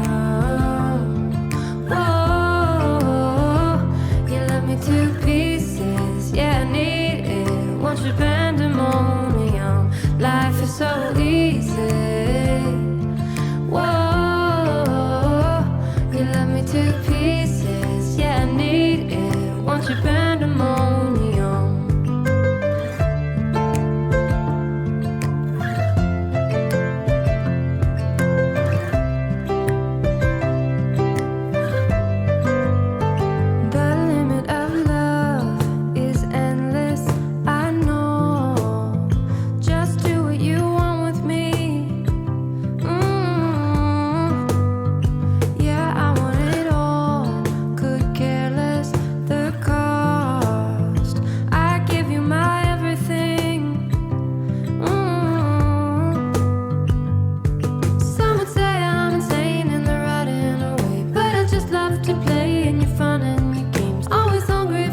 pandemonium. Oh, baby, I love your madness. It's so incredibly beautiful. Oh, you shine like gold, so selfless to all, and wild like an animal. Some would say I'm insane in the right in a way, but I just love to play in your fun and your games. Always hungry for more, that's just how I was born. Take me somewhere I don't know, and give me your freedom. Whoa, you love me to pieces, yeah, I need it.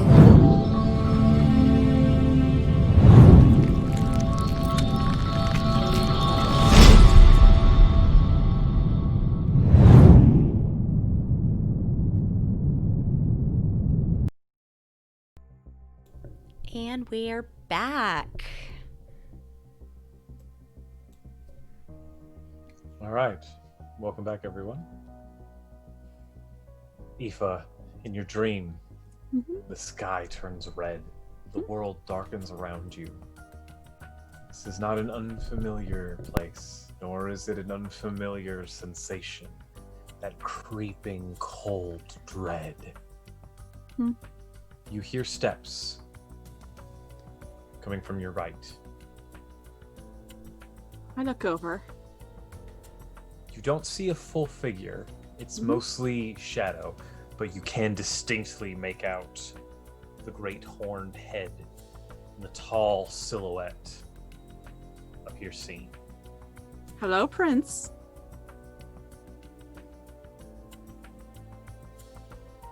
You've been in quite a situation today. Yeah, I got your present. Thank you for that. It is unwise to summon my hunters and not give them prey. I do apologize for that. You earned your keep. Did I do well then? It was refreshing when that soul returned to the hunting grounds.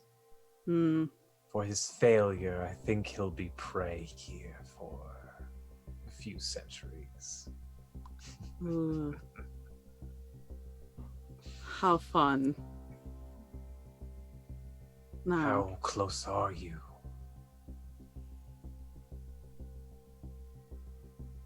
not as close as I'd like, but I have his name. I have his scent. It is a good hunt.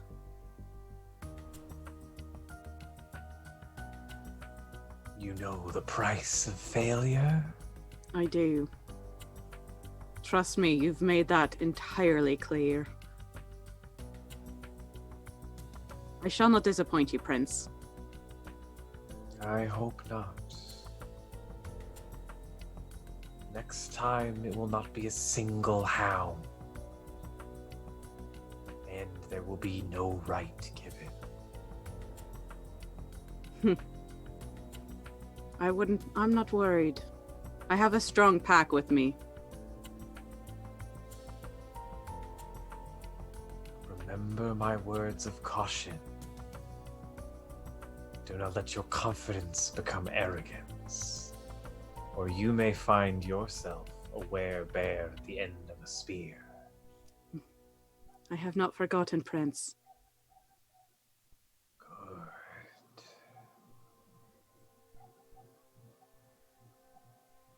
Make me proud, mistress.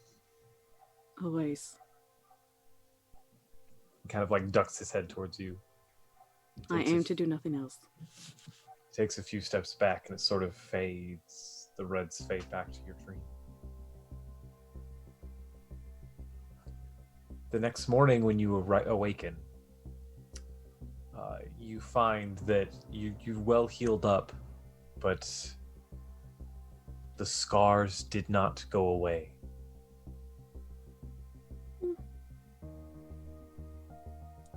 I like them. Make me look a little badass, I think. As you sort of go through your morning routines, you call briefly upon your eldritch power, just as a sort of stretch. When you do, you notice that the scar glows a bit as well.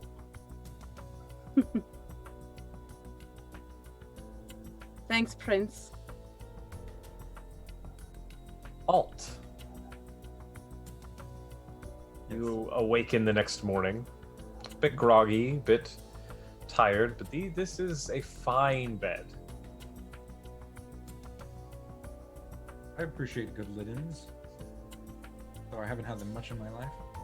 Well, I hope you do. I had to convince my nephew, I guess, that you all were worth using the good linens for. Is this Lynn? Do you look around? I would, yeah, I'd turn around, yeah. Sure. Yeah, you see Lynn sitting in a chair. Oh, you knocked the last time. But I suppose I'm in your house of sorts now. Very much so. Where's your wife? In her chamber? Yes. Yes, she's not the early riser that I am. Ah, I see. Did you, have a good reunion with her? It went well. I'm glad. Some of my companions, and I tracked down the Indrix. I heard. The young master informed me of your various exploits, or at least the ones that you told him. By the way, you mentioned a couple times now, just to be clear, the young master. You're referring to Vorian, is it? Oh, yes. Might I ask, how many, is it generations? Years? It's been since? Let's see. Vorian is about 212, I think? 206? You really stop counting after a while. Yes. I was rounding my 600th year when he was born. I think he's my great nephew. It's 3 or 4 generations. Such a close family bond you must share. Well, I'm sort of a living link also to his past and to his family. He enjoys speaking to me when I'm there. But that has been a while now. Have you learned anything of your family since they closed up? Well, doors? family by marriage, Yes. technically. No, I've learned a fair deal. I have much to learn from you and yours, it seems like. You do. Will I get to meet her? Perhaps. If it's necessary. Don't like to bother her. You know, I understand that you do have potentially all the time in the world, but it would be nice if there was some attention to the, you understand I've come from quite a ways to answer these questions, and your affordance of time, although I appreciate it, I would not mind a bit of expedition. That passion will carry you far. Tell me, you told me you awoke. Your sire dying. Why do you? What is this sire? What is that? The sire is the one that turns you. Such a strange term. An act of violence and someone to be called a sire. Well, the way we do it is not particularly violent. I was not awake to know. It's true. true. There was chanting of some sorts. My head was swimming. What else do you need to know? He told you to come find... Dommel, specifically. It was one of few words that left She his hates mouth. that nickname. Why? It's a long story for another day, but... Oh, he would wanted you to experience quite a bit if you had approached her like that. This is what you need to know. The gift, as we call it. Others will call it a curse. Some an affliction. There's many ways it's given, forced upon people. Our tradition dates back to a very particular event. Does the name Lemea Balefog mean anything to you? I presume it wouldn't. What would Alt know? Do you want to make a history? Yeah, roll history. Okay. History or religion? Okay. They're probably about the same. Both of those bore him. Yeah, they are. Oh, wow. Okay. Or I can just get a nat 20. All right. That's a 20. Y'all. Okay.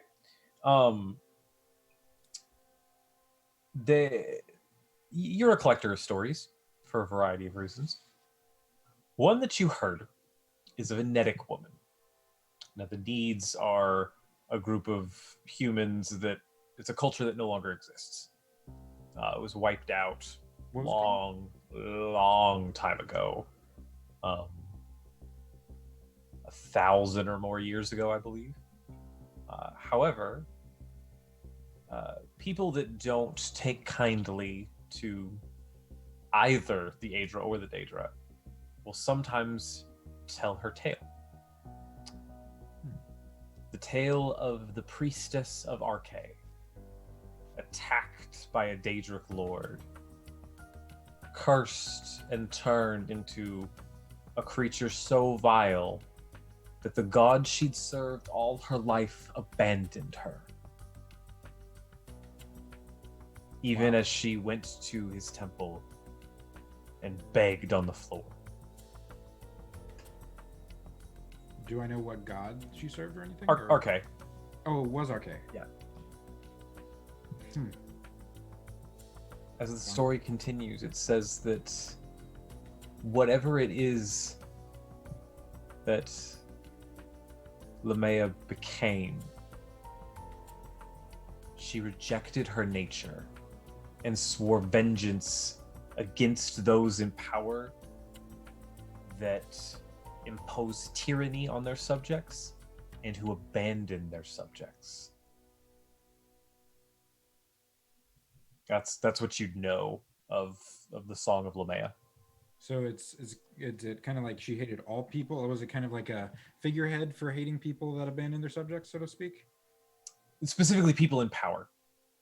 Gotcha. So like tyranny and yeah, okay. Both tyranny and apathy, essentially, she stands against. Gotcha.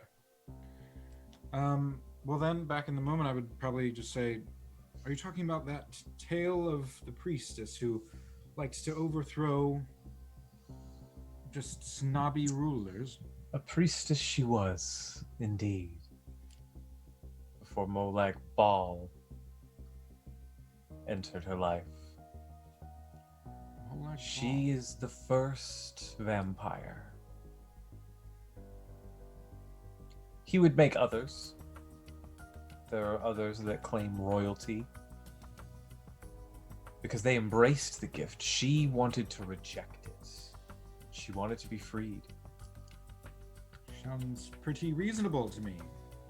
She went to Arkay and asked for him to rid this disease. She had been his loyal priestess for 20, 30 years. Nothing. the other priests threw her onto the street. At the time, they didn't really know what she was. They just knew she was monstrous, gaunt. Some said that she was already dead, the product of necromancy. To some degree, that is true, but it's not. Technically, we are undead. Technically. In that moment, though, she swore she would get vengeance on Molag Bal for his crimes against all mortals. She also swore vengeance against Arkay and the lofty divines who simply use us for their benefit and then ignore us when we're no longer worthy of their attention. The path that we Lemaians walk is one that stands against tyranny. It stands against corruption. It stands as the timeless guardians, ever seeking to bring down the Daedric Lord and to humble the servants of Arkay. Nowadays, if someone wishes to join our order, they can petition as such. It is one of our laws to never transform someone against their will. It is one of our laws to not feed on anyone that is not willing.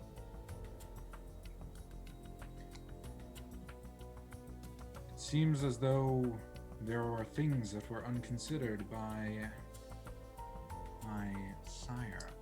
It is a very strange circumstance, indeed. I don't even know where Petrus is. He left me there. Never mind. Look, why do you have to tell me this? Because you have a choice. While there was no cure for Lemaya, still isn't. Those descendant from her power can be cured. You can give this up. I can show you how. Or you can take what has been given and use it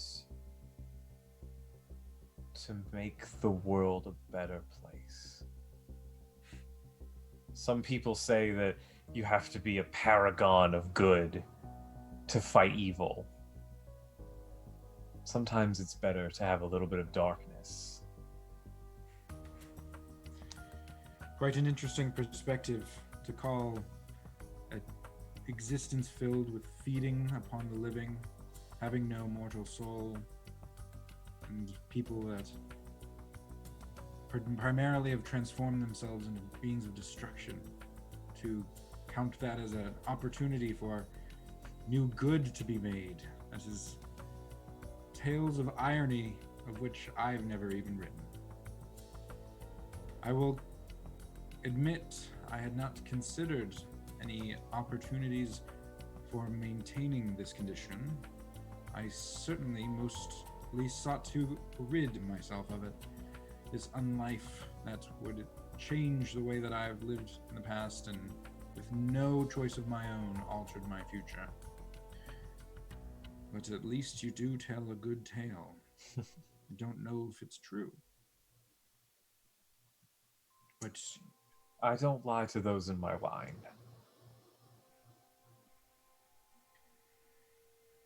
I suppose you, more than anyone, would understand if I took some time to consider what you have said.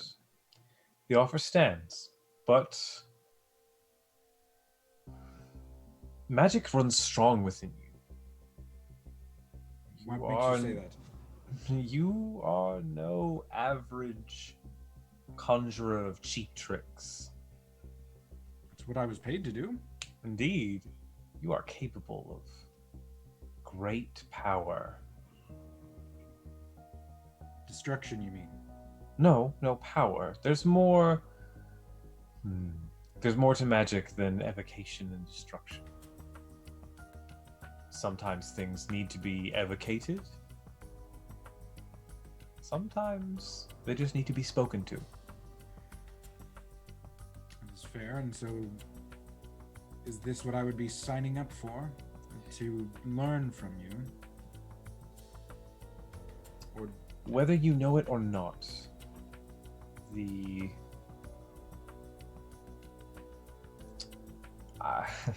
for your sake, I won't refer to it that way. The condition that you find yourself in. The Lemayan line grows deeply off of magic. You have great capability to use your blood for powerful magics. There is, if you embrace it fully, which I don't quite think you're there yet, but if you choose to let the power flow through you into a rush of power unlike anything else, you will find yourself able to do amazing things. However, at that point, the cure will not work. I cannot take this cure, as I have embraced such things. So, think on it, but know that there is a line, and once you cross it, there's no going back. it's somewhat more complicated to decide whether or not to cross a line that you didn't put there yourself.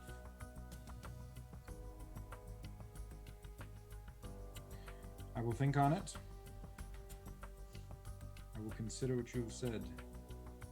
It doesn't have to be today, even. It doesn't have to be this week, this year, this decade. Experience the world. Do what you like. Take this. She reaches into one of her pockets and she pulls out it looks like a piece of marble that has a dragon's head sort of carved into the side. She tosses it to you.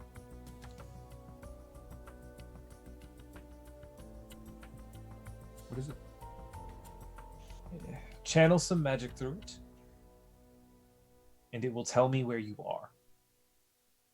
And I will come find you. At most, I imagine it'll take me about a day to get to you. I'm gonna hold it in my hands and I'm gonna try to cast a cantrip into it. Sure.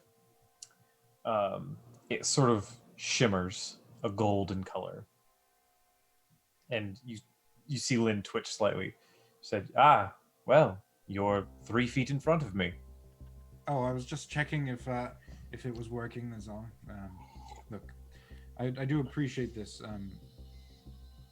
I do not know how long this will take, but where is my crossroads? Where is the line that I cannot cross any further?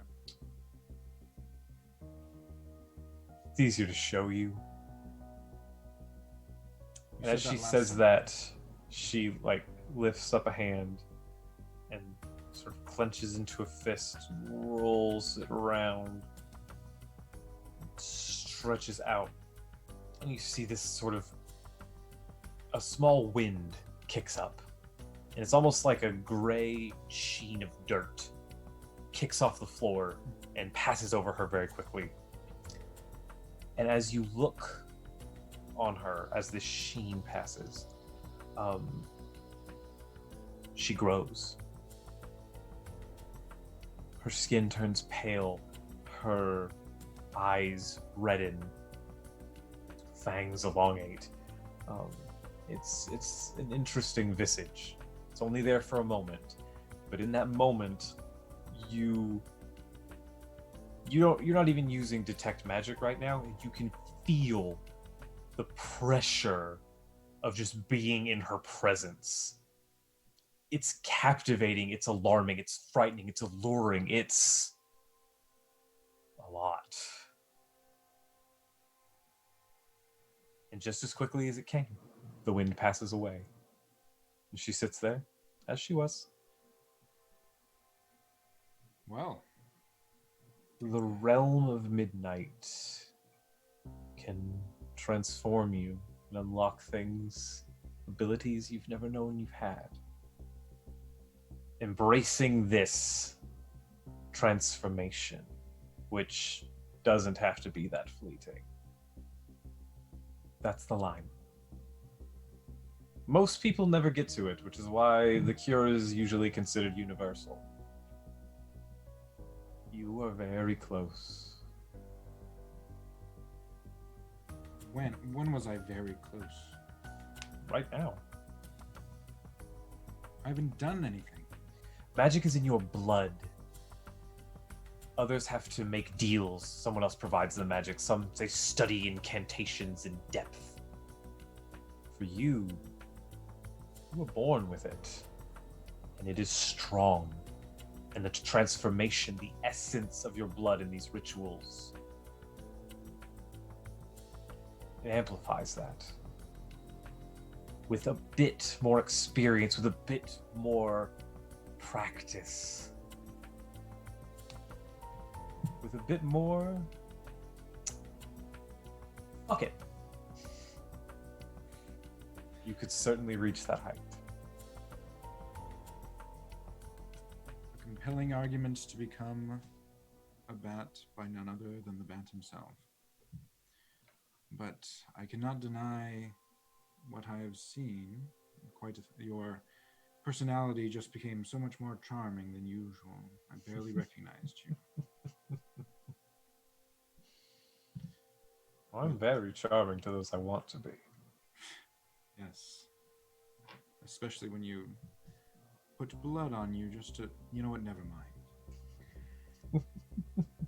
I had to know. I'm sure that was... I'm glad I played your game to pique your curiosity. Think on it. Fine. It will not come easy, but I wish to meet this Damal. In the meantime. I'll take you to her. Lynn leads you kind of across the manor. You enter the chambers, and where Lynn is sort of ashen pale, her partner is sort of this lustrous white color. Her hair is this white to blonde, going down just past her shoulders.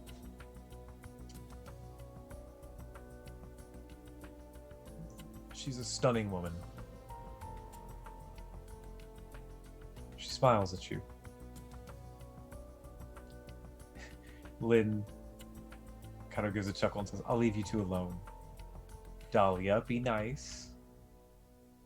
And she leaves. You spend however long you'd like talking to Dahlia. Yeah. She will, if you ask her about vampirism, she'll kind of give you the same spiel. Sure. She'll tell you her story of transformation, how Lynn was her sire, and the things she's done as a Lemayan vampire. How she helped the rise of the Empire during the Three Banners War, and how she has fought against various rebellions that sought to simply use people for some one or two people to gain power, and how she has helped fight diseases and plagues. Many stories.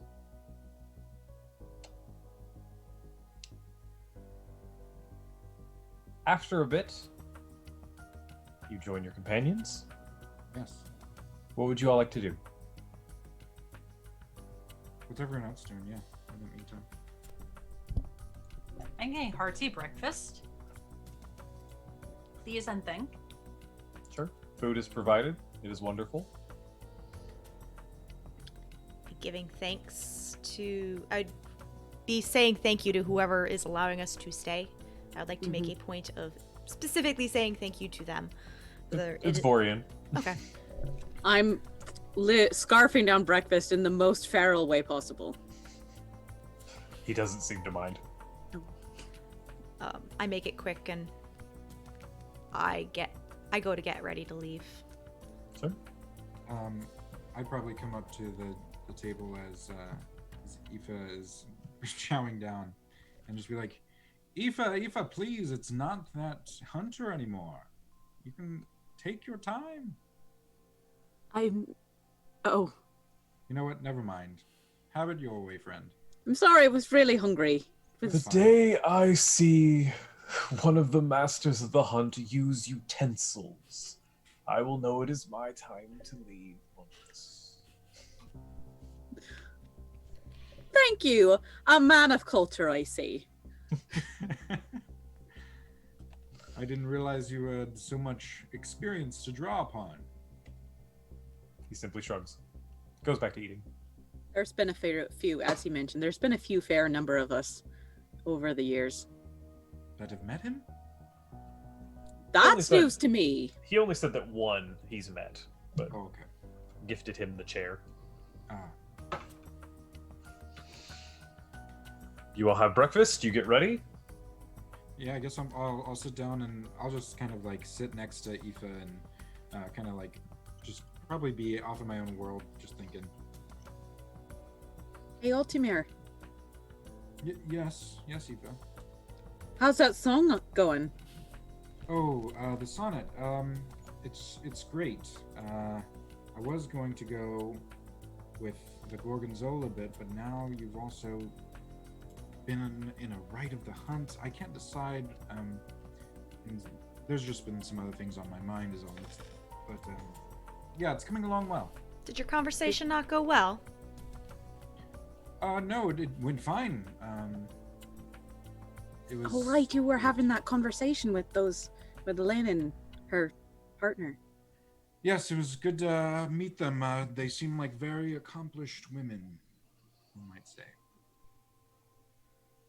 I mean, you did say that, so... I just kind of lean back in my chair. So I did, Ragna. So, now that you've had your conversation, where are you off to? You'll come with us, right? I mean, we're friends, yeah? You know, Ragna, I have no place better to be at the moment. I have some thinking to do, and well, that's going to take time. So, If you're very clever, you can think and ride at the same time. You know, that was a good idea, Ragna. I think I'll try that, and if you need my help, then, well, I can think of no better trip to think on.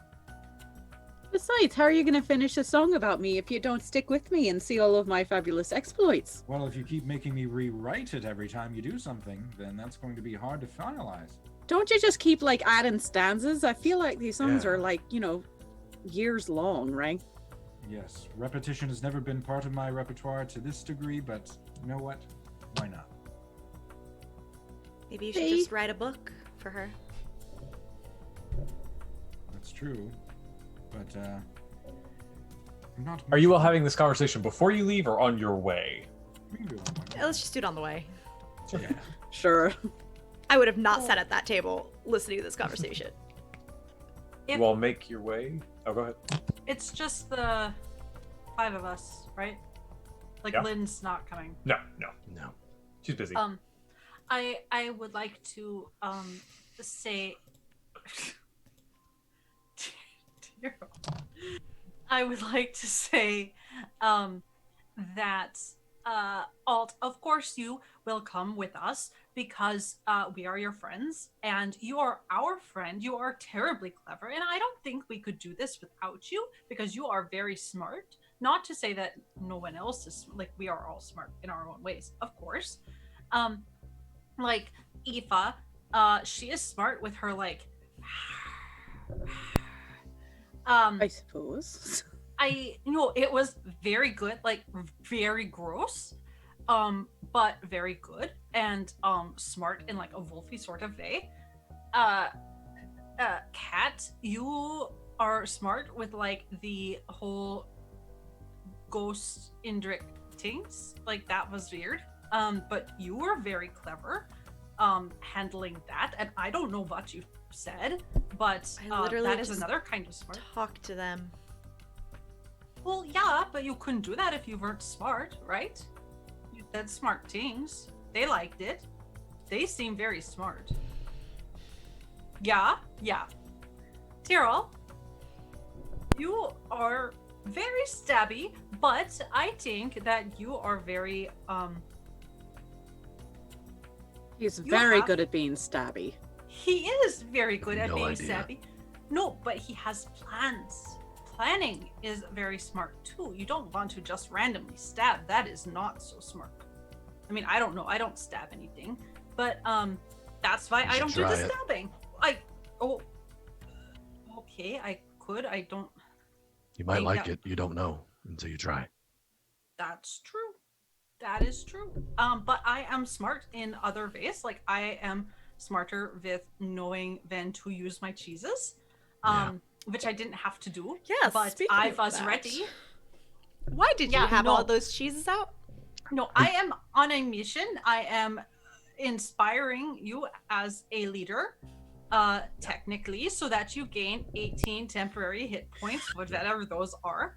But I am not done because, like, also, Bashir is very smart in that I trust that if there is souls to lead wherever, he would A, know where to go, because that's very important. You can't just have anyone do that.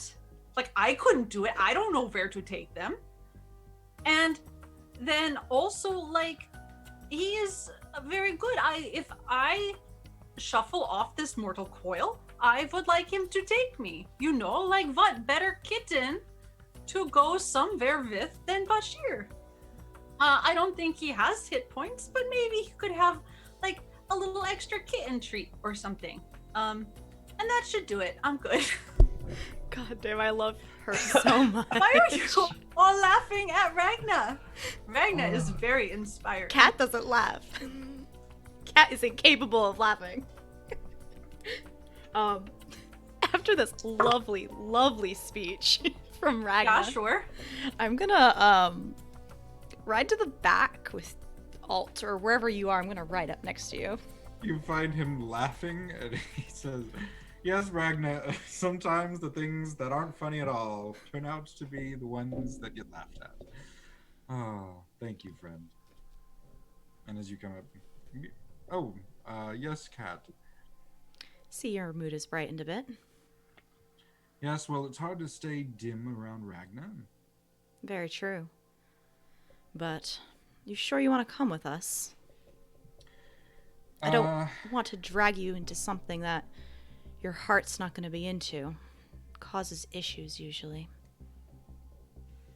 Let's just put it this way. Currently, the answers that I've gotten from Lynn lead me to contemplate for a while. And in the meantime, I wish to dedicate myself to something. And it might as well be along with this strange crew where I can build new stories and songs to write about every other day. Well,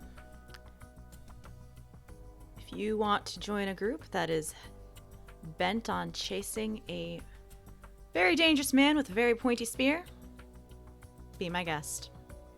Yes, to be clear, I mean, this chase is quite silly in terms of it being...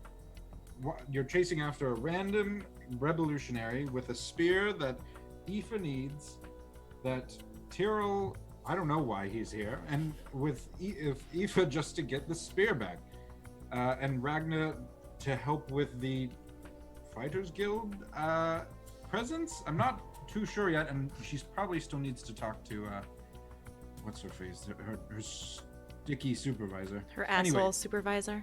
You can say it. You can swear. Yeah, it's he's a fine. piece of shit. Oh, sorry. No, you're right, Tyrell. Say it. I wasn't going to say that, but yes, she seemed slightly abrasive. But yes, my point is, this story is not one that I would normally join, and It seems like quite a silly quest, but as long as I'm safe, then at least it's good company. Well, if you feel your safety is in jeopardy, no one will blame you for leaving, and I can guarantee that you will not fall as long as I'm around. I appreciate that. And well, as long as I'm around, you'll never be left with a spot on your shirt. That's the least I can say. I appreciate it. But as the conversation continues, you've reached the forest. You've begun traveling through it.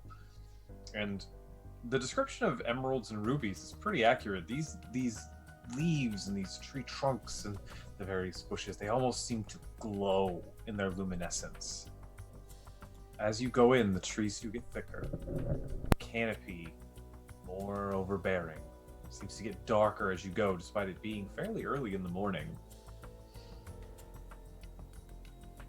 And at first you're not sure, because things are darkening. Then you hit a point, and you know that this is what the Indric meant.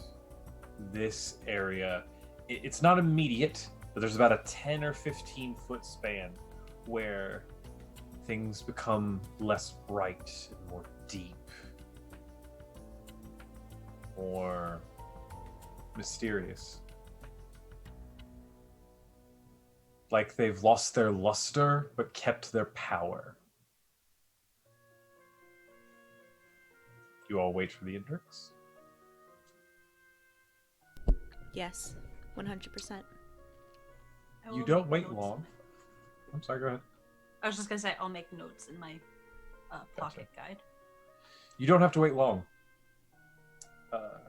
5 sparks of lightning flash beside all of you. I will incline my head and give a greeting in Adric. And just as a note for everyone else, I would have told you of the agreement I made with the Indric that if our quarry is not there, we leave. We do not touch anything. I would have agreed to that. Same. Fine, just get us out of this forest as soon as possible. There's probably bugs everywhere, I'm thinking. There are bugs everywhere. It's sort of what happens in a forest. These Grow a thicker hide. These Indrics, instead of having feathers or scales, they seem to have bark growing across most of over their shoulders and down their legs, of a silverish color. So they're made of kind of an ash wood. They kind of get down, not low, but just like a little bit to help mount as they're just a little bit taller than all of you. A little bit. A little bit. I will incline my head. Thank you. And I will mount one. Okay. I'm copying whatever Kat's doing. Oh goodness, we're supposed to ride these things? Oh, I give you a look. Be polite. Alt. Be Fine. polite. Fine. Just have bad luck with these. Alt, as you get on, there's a little bit of a shock. I reach out my hand to sort of let to the one that I go up to one that I go up to and let it sort of sniff it, and will you speak with animals? Don't know if it makes a difference with these creatures, but thank you for doing this.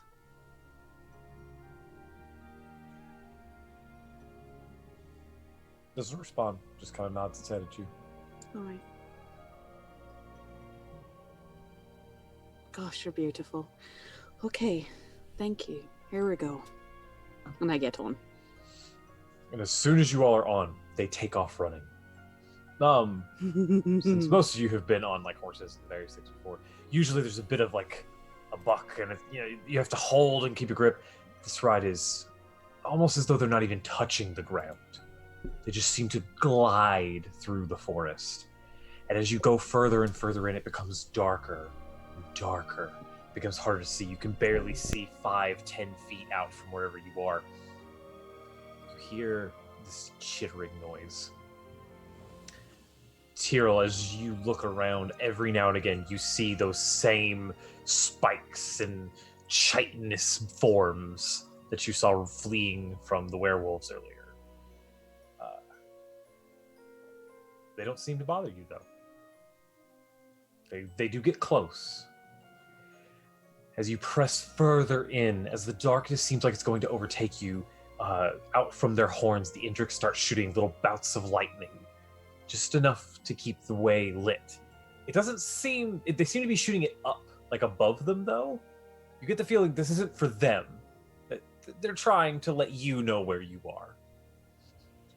And it gets to the point where, as you're watching, you don't know where the next footfall is going to go. The trees are so thick, there's literally no way. If you were to try to go this on your own, it would be just very difficult to squeeze past these trees. How they've grown so large and so close together makes no sense. And right when it seems like you might start crashing into things, that this graceful journey is quickly going to become turbulent, everything fades around you.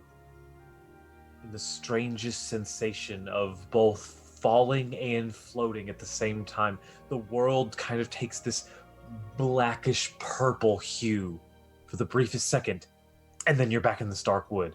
And it happens, and again, and again, and again. And as you begin to realize that this is the ability that was spoken of, the ability to travel these short distances, you would sort of recognize this. You've done something like this before. And as they go, every time you pop back into what you assume is the normal world, it's still just as dark. It seems like this process takes forever. And then you come back, and it's not dark anymore. There's a glowing light that shines through this area. The canopy completely is overtaking. It's not coming from above. The source is very unclear. As your eyes adjust back to being in the light, and as your mind gets used to being back in Mundus, you look around. This grove is unlike anything you've ever seen. There are trees made entirely of stone that seem to grow branches of ore and gems, flowering off just like their plants. There are thick vines that cover the ground and wrap their way up. They look like trees, but you can tell that it's just a collection of these plants. In front of you, you do see a large stone altar. Sort of a bright, brilliant sandstone. The Indrics sort of shuffle and you all slide off. And Aoife, Kat, you hear in your mind, if the matron wills it, you will be able to leave.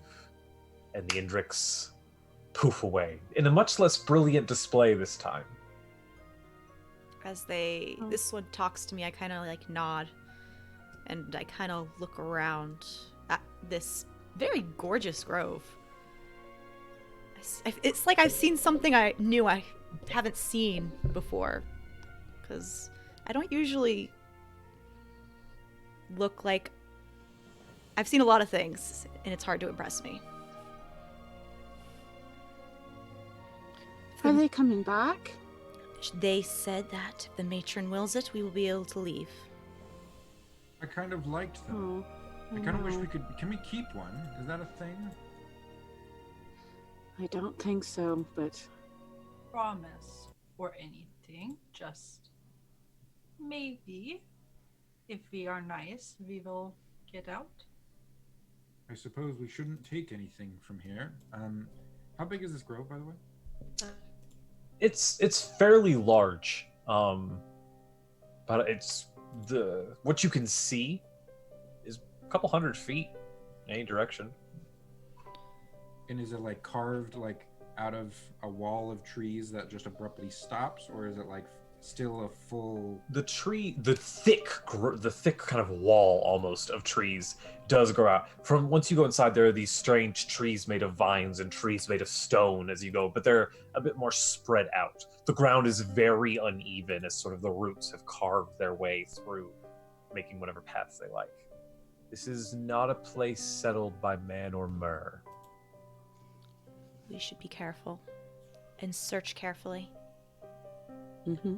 I suppose the altar would be the first place to look. Mm-hmm. Ragna's going to hold her hands together, so she doesn't touch anything. She shouldn't.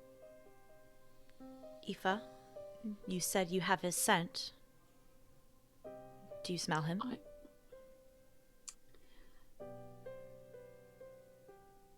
That was more of a figure of speech, really. In that I know his name, I know his face, and I know he has the spear. That's sort of like the general scent, you know. But I will do some looking around to see if I see any evidence. Metaphorical scent, yeah. Okay. Yeah. And here I thought it was very literal. I mean, there is a sort. Yeah. Considering you sense. are a werewolf. I mean, but I'm not a werewolf all the time. Just Anyway. like part of the time. Oh, I that's certainly like true. it. Sometimes she's a spider. Excuse I me? would like to look around. Right. I can't actually become. Don't worry, Kat. I can't What actually are become a each of spider. you doing? Searching for things that don't belong, that maybe tracks of any sign that a person has been here. Sure. Yeah. I'm gonna look. Oh, I'm definitely looking at like tracks, evidence of people, Yeah. stuff that's left behind, broken branches, that sort of thing. Sure. I'm looking for anything manufactured. Anything that Okay. might have a hint of like, did someone stab a tree with a spear? Stuff like of that sort. Something, as the others said, that's not supposed to be here. And, Yep. I'm specifically looking for like paths that could be taken, obvious directions someone would go.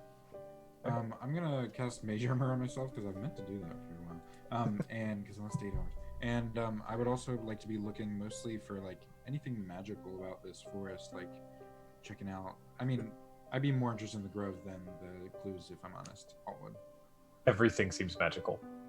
Stones that's growing like a tree, vines that need no form to take shape. As you go further in, the light seems to brighten. There's almost like there's no shadows in this area.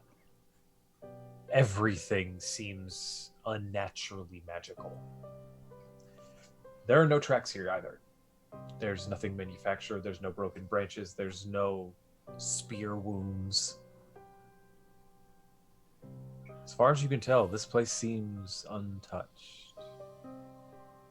You know, friends, while they are looking around, maybe let's be sure not to leave anything behind either. We don't want to disrespect the place, and also if anyone comes behind us, maybe we don't want them to know we were here. I guess what I'm saying is pack it in, pack it out. I agree. What is that? I don't really understand that phrase. Hold it is what I'm saying. I will. Okay, yeah.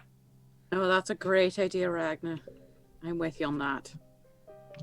I'd like Already to. shit before we left, so. Okay, I mean, it was a long ride, but no, doesn't matter. Okay. We're always learning more about you, Tyrell. Yes, it's the mystery is revealed. I take shits. Does it? That might be the longest sentence I've heard you say, Mr. Tyrrell. Goat. You're welcome. Cat? Yeah. Does it feel like we are being watched, or if we're not alone? This place is so different from everywhere you've ever been. So unnatural, and yet at the same time harmonious that it's hard to get a bearing on what it feels like is happening here. As you all are looking around, does anyone approach towards the center? Yes. Where this large altar is? Yes. Sure. Yes. That's what I was going to do next. Yeah, why not?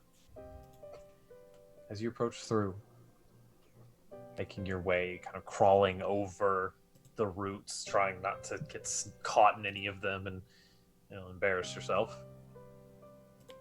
you hear this cracking sound coming from the other side of the altar.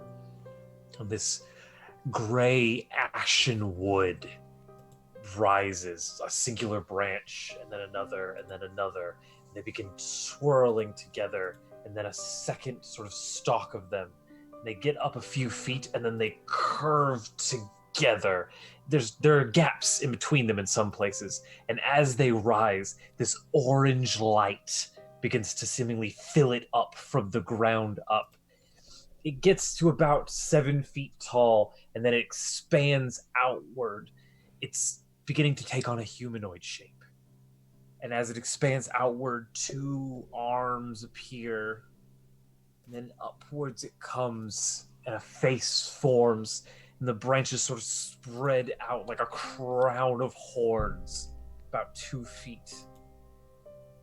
And as the light comes through the face, nothing moves, but it feels like the eyes open. And it comes out to the edges of this crown. And it almost is like little fires at each of the point.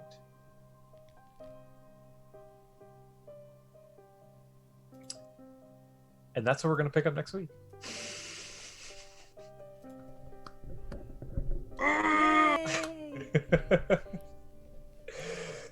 Thank you, everybody, for jumping in, watching the streams tonight.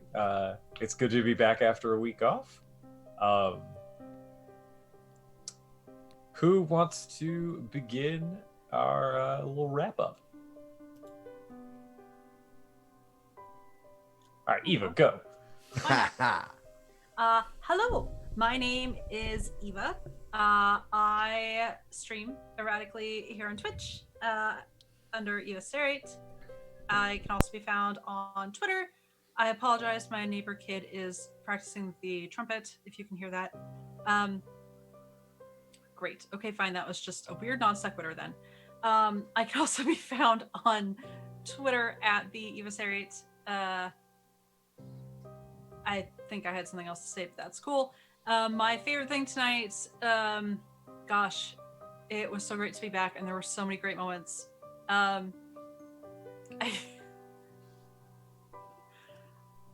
Honestly, Aoife going one-on-one and just taking him to school, it was amazing, and good job.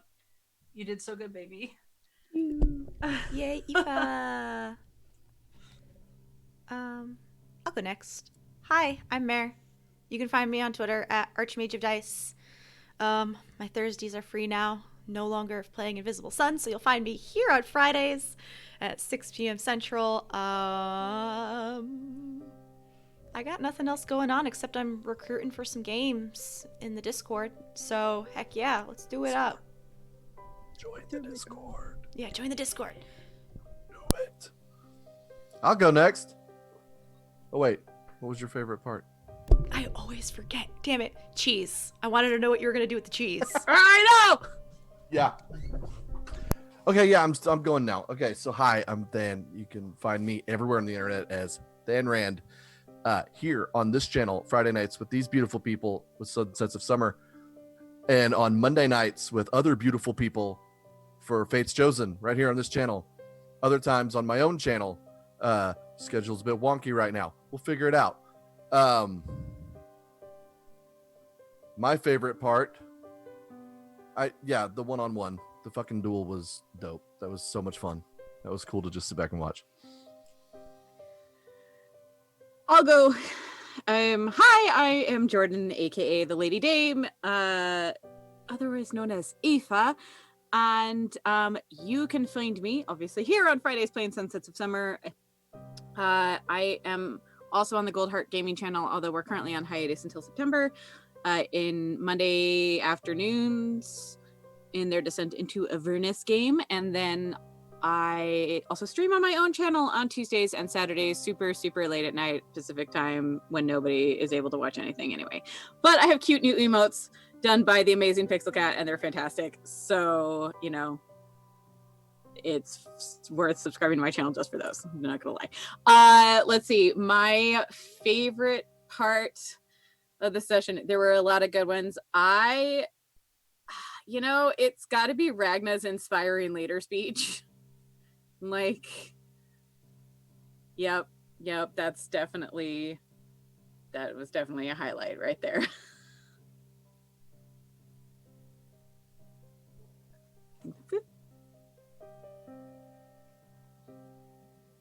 I guess I can go next. Hi, my name is Luke. You can find me on the Discord at Dr. Petrichor. And let's see, what else am I doing? I guess I make video game cinematics for a living, so that's cool. So let's see, what else do I don't really play anything else. You have a but I am one-shot. currently going to be having a one-shot in 13 days on the 20th, right here on the channel. You can see some awesome, it's the first look into my Homebrew Desert campaign, or world that I plan to make into a short campaign, which signups will be coming up shortly. So, my favorite thing tonight would probably be, I really like Ragna's little, everyone's smart in their own way. That was really cute and so contrived, and I loved it.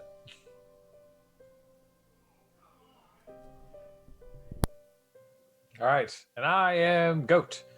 You can find me on Twitter at those various things. You can also find me in Discord. I chat a lot and post a lot of random homebrew stuff. I am in this game every Friday night. I will be running a couple other games in the future, so that's always fun. So just kind of join our Discord, and if you want to be a player, go through that process, and you'll get to have a chance to apply for those things and be up to date on everything the channel is doing. Speaking of the channel, you can find the channel on Twitter at open4adventure.